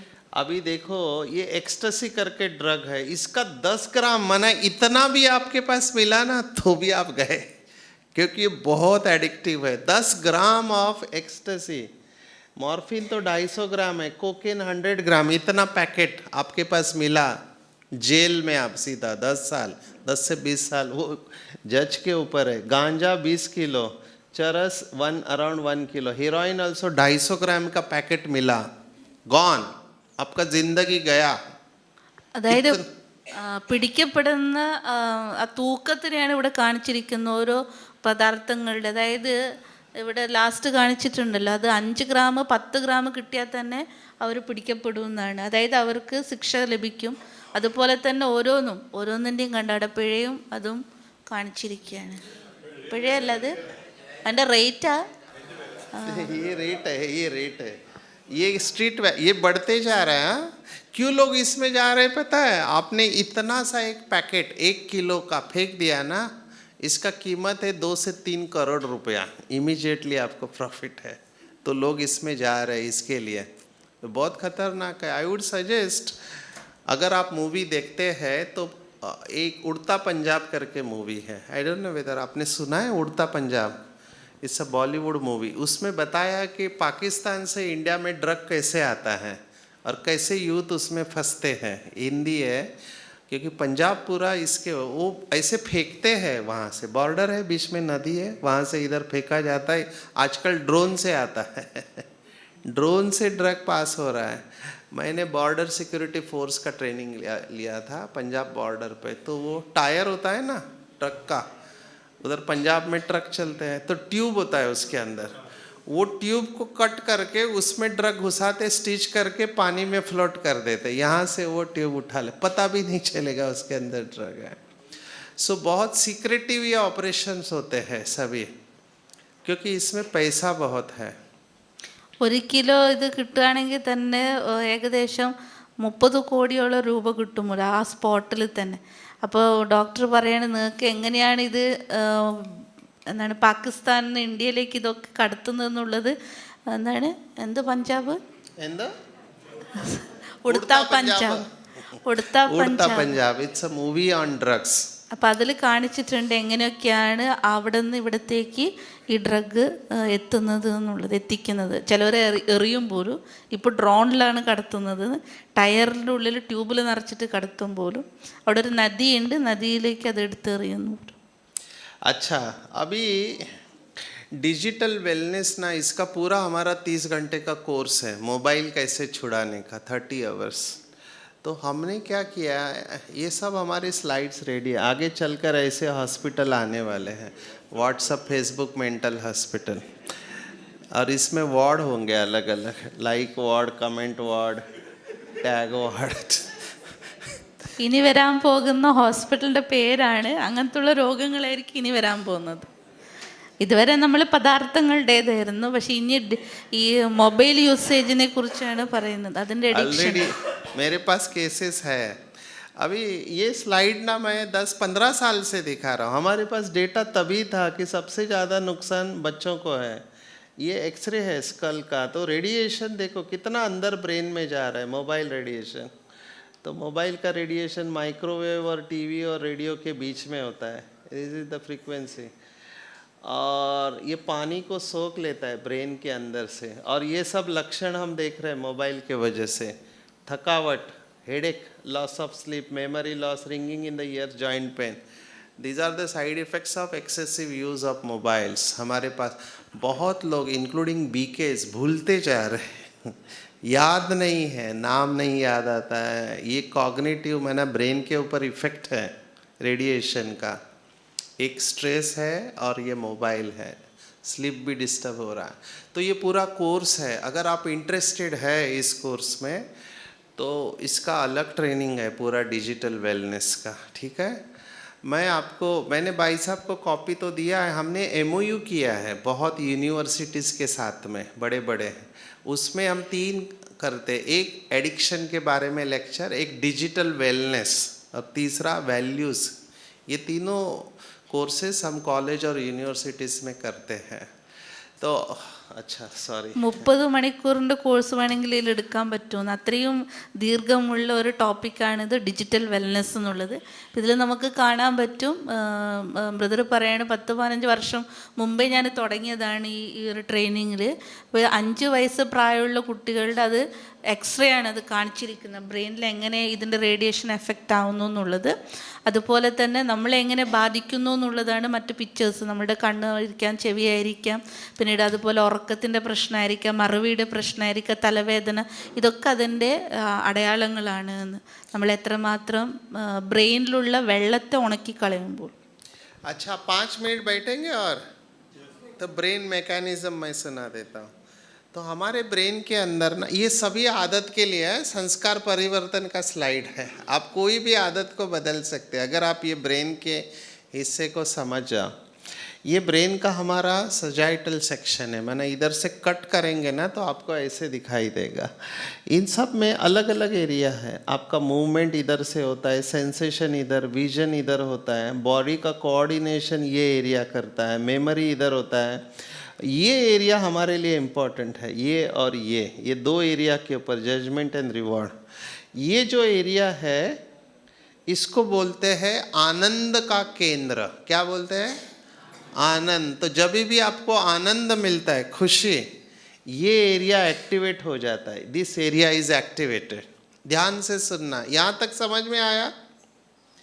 അതായത് ഇവിടെ കാണിച്ചിരിക്കുന്ന പിക്ചർ നമ്മുടെ ബ്രെയിനിനെ മുറിച്ചിട്ടുള്ള ഭാഗമാണ് കാണിച്ചിരിക്കുന്നത്. നടു കീറിയാലുള്ളത് അതിൻ്റെ അകത്തുള്ള പോർഷൻസ് ആണ് അല്ലേ ഡോക്ടറെ? അപ്പോൾ അതിൽ കണ്ടിരിക്കുന്നതാണ്. ഇതൊക്കെ വായിച്ചോളാം. മൂവ്മെൻറ്റ് ഒരു ഭാഗത്ത് സെൻസേഷൻ, വിഷന് ഇതൊക്കെ കാണിച്ചിട്ടുണ്ട്. പക്ഷെ ഇവിടെ രണ്ട് ഭാഗമാണ് പ്രധാനമായിട്ടുള്ള, ഒന്ന് ജഡ്ജ്മെൻറ്റ്, ഒന്ന് റിവാർഡ്. അപ്പോൾ ഈ റിവാർഡ് എന്ന് പറഞ്ഞാൽ നമ്മൾ എത്രത്തോളം ആനന്ദമാകുന്നു അപ്പോഴും ഇത് ആക്റ്റീവ് ആകുമ്പോൾ. अच्छा, यहाँ पे स्वीट डिश कौन सी पसंद करते हैं? मीठी, स्वीट? മധുര ഏതാണ് ഇഷ്ടപ്പെടുന്നത് എന്ന്. ഇവിടെ ഏറ്റവും കൂടുതൽ പായസം, खीर. पायसम, अच्छा, वेरी गुड, पायसम। तो आप जब भी पायसम खाते हो ना तो जबान के ऊपर टेस्ट बड होता है, टेस्ट बड आगे की तरफ स्वीट, वहाँ से मैसेज ब्रेन में जाता है, यहाँ से मैसेज जाता है। कहाँ जाता है पता है? इधर आता है। जैसे आपने पायसम खाया तो ये एक्टिवेट हो जाएगा और यहाँ से एक केमिकल रिलीज होता है जिसका नाम है डोपामीन। क्या नाम है? डोपामीन। डोपामीन। और जैसे ही यहाँ डोपामीन रिलीज हुआ, अंतरात्मा की आवाज आती है, आनंद आ गया। അതായത് നമുക്ക് എല്ലാവർക്കും ഇഷ്ടം പായസമല്ല, ഓരോരുത്തർക്കും ഓരോ മധുരമായിരിക്കും ഇഷ്ടം. അപ്പോൾ അത് നാവിൻ്റെ തുമ്പത്ത് ആ ടേസ്റ്റ് ചെയ്യാനുള്ളൊരു ബഡ്സ് ഉണ്ട് പോലും. അപ്പോൾ അത് നമ്മൾ എന്താണ് നമുക്ക് ഇഷ്ടപ്പെട്ട സ്വീറ്റ് കഴിക്കുമ്പോൾ ഈ ടേസ്റ്റിൻ്റെ മെസ്സേജ് ഇവിടെ എത്തും, ആ റിവാർഡ് പറഞ്ഞ പോയിന്റിലേക്ക്. അപ്പോൾ അവിടെ നിന്ന് അത് അത്രയും ആനന്ദം അതിലേക്ക് എത്തുമ്പോഴാണ് നമ്മുടെ ഉള്ളിൽ നിന്നൊരു ശബ്ദം വരും പോലും, ആ ഒരു ഫീലിംഗ് വരും പോലും, എന്തൊരു ആനന്ദം എന്നുള്ളത്. अच्छा, एक कटोरी पायसम खाने से खुशी हो रही तो क्या और खाएंगे तो और खुशी मिलेगी। This is brains mechanism.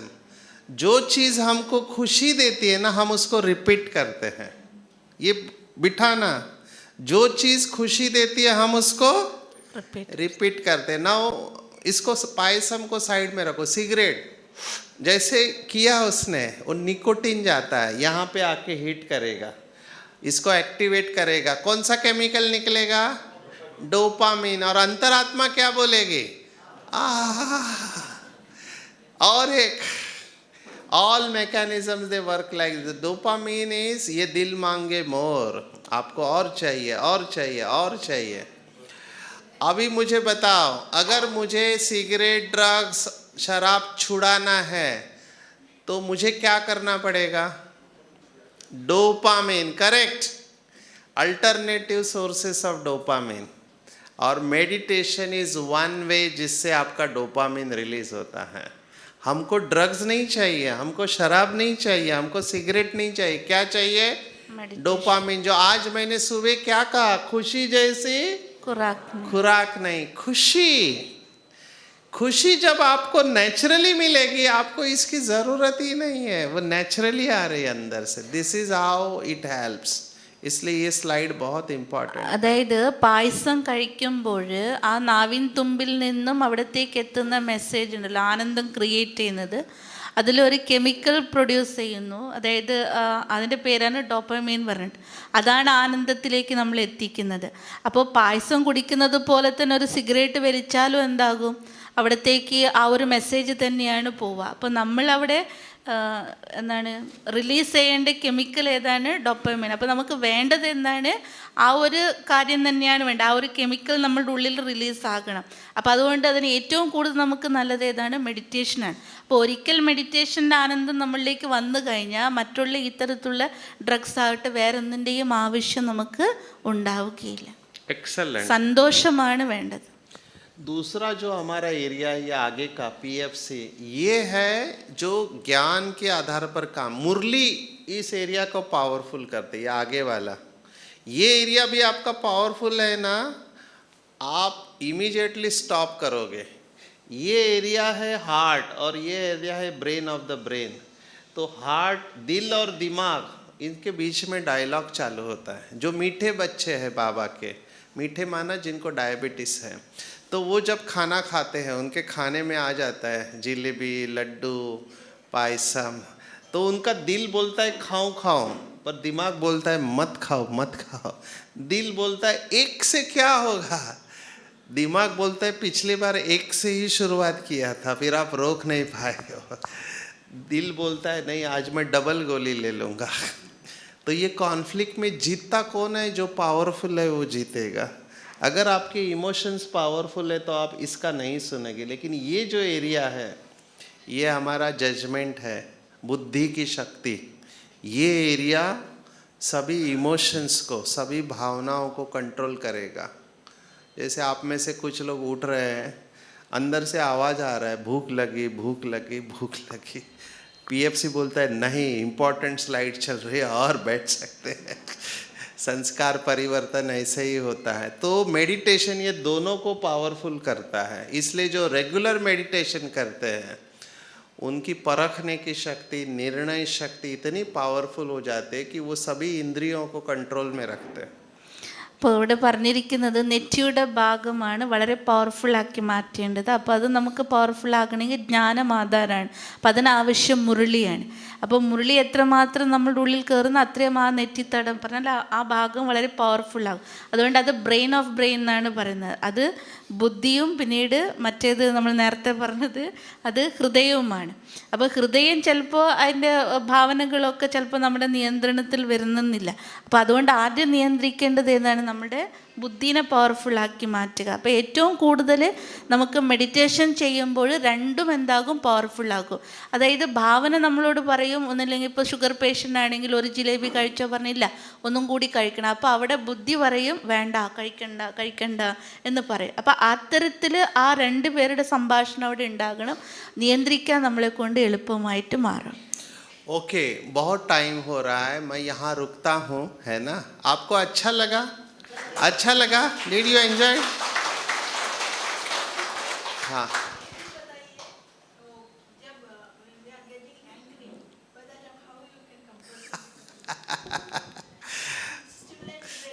ठीक है। एंगर का कनेक्शन ना, इन्होंने प्रश्न क्या पूछा कि जब हम एंग्री होते, गुस्सा करते हैं, तो कैसे उसको कंट्रोल करें। ठीक है, एंगर प्रिवेंशन के ऊपर आप जोर दो, पर एंगर के लिए ना ये ऑर्गन बहुत इंपॉर्टेंट है, इसको एमिगडाला बोलते हैं, इमोशनल ब्रेन। ठीक है, जो लोग बार बार गुस्सा करते हैं उनका एमिगडाला बड़ा हो जाता है। Again understand emotion and reasoning. ठीक है, anger is emotion and PFC is reasoning, है ना? दोनों में कॉन्फ्लिक्ट है। देखो मुझे गुस्सा मत दिलाओ, ऐसे कुछ लोग बोलते हैं, मैं नहीं बोल रहा। तो एंगर के लिए उस समय आप लास्ट मोमेंट पे कुछ नहीं कर सकते, वो तो आपको लेके जाएगा। इमोशनल हाईजैक हम बोलते हैं, your emotion takes over the reasoning. Anger को पहले से ही तैयारी करना चाहिए, प्रिवेंशन। आपको ट्रिगर ढूंढना है। ट्रिगर समझते हैं?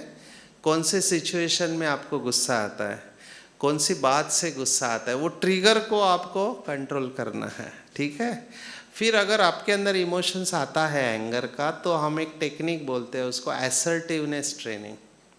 असर्टिवनेस माना क्या कि अपनी बात को बोलना ज़रूर है, सिर्फ बोलते समय दो बातें ध्यान में रखें। टोन, आपके बोलने का टोन कम रखो और रेस्पेक्टफुली बात करो, पर बोलो ज़रूर। क्योंकि एडमिनिस्ट्रेटर ना चुप नहीं रह सकते, एडमिनिस्ट्रेटर को काम निकालना है, लोग फ़ायदा उठाएंगे अगर चुप बैठेंगे। तो असर्टिवनेस को सीखो, रिलैक्सेशन को सीखो। ठीक है ना? ये दो आपको बहुत मदद करेंगे पीएफसी को एक्टिवेट करने में। बाकी 8 घंटे का सेशन है anger. Sorry, any questions? Questions किसी के हैं तो आप मेरे को पूछ सकते हैं, शॉर्ट में बताएं।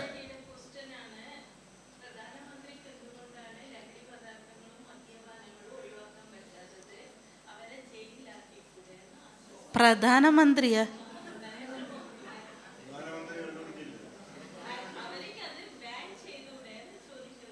അതവര് ബാൻ ചെയ്യുന്ന കാര്യല്ലേ? नहीं नहीं, അതല്ലേ പരിപാടി? correct. This is most commonly asked questions all over world, not only in India. ये this is common sense कि बैन करो, लेकिन it is not possible. मैं जो बोल रहा हूँ ध्यान से सुनो. This is taught to us across the world, including India. हम सबको ट्रेनिंग में बताया गया है कि नशा कभी भी जा नहीं सकता है. It will always stay. You have to accept this hard fact. Why? आपके केरला से अगर हम अल्कोहल निकाल दें, केरला सरवाइव नहीं करेगा, क्योंकि केरला का पूरा खर्चा दारू के ऊपर है, शराब के ऊपर है. रेवेन्यू मिलता है गवर्नमेंट को. हाँ वो भी है. तो ये तो कलयुग है ना, और डाउनफॉल होगा. Tobacco is the cash crop. Betel nut, सुपारी, क्या बोलते हैं आप लोग, कैश क्रॉप है, इसमें बहुत पैसा है. तो as per law they are available, they are not illegal. Alcohol, tobacco are legally available. बाकी जो हार्ड ड्रग्स है दे आर इलीगल. पर इसको आप तभी बंद कर सकते हैं जब आप उसको अल्टरनेटिव सोर्स ऑफ इनकम दो. समझ रहे बात को? मैं 5 स्टेट है इंडिया में जहाँ पे अल्कोहल बैन है. बुरा हाल है उधर.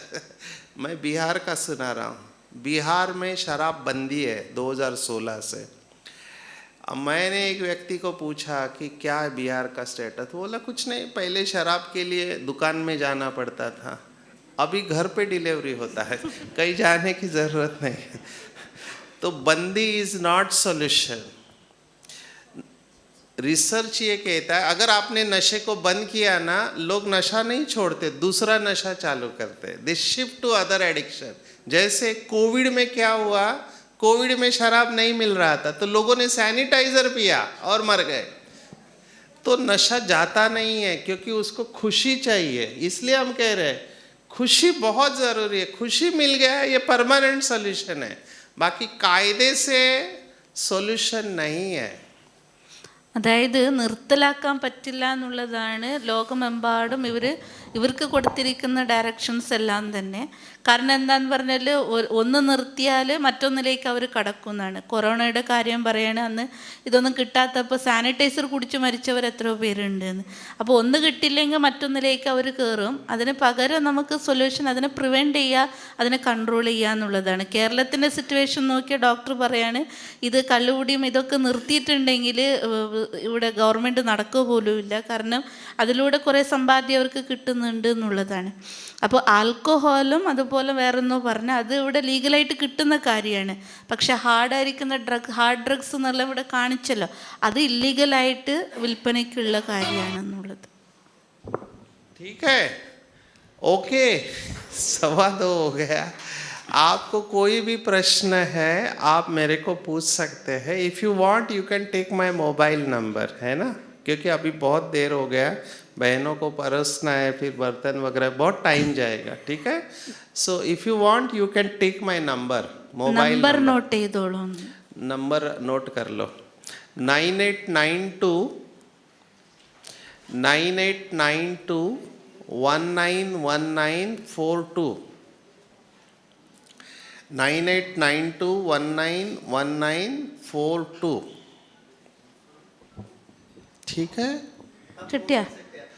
हाँ, अभी ये बहुत इम्पोर्टेंट है. मैं जो बोल, अगर आप मुझे फ़ोन करेंगे 9892191942, अगर आप मुझे फ़ोन करेंगे तो गारंटी है मैं फ़ोन नहीं उठाऊंगा 100%. इसलिए व्हाट्सअप करना.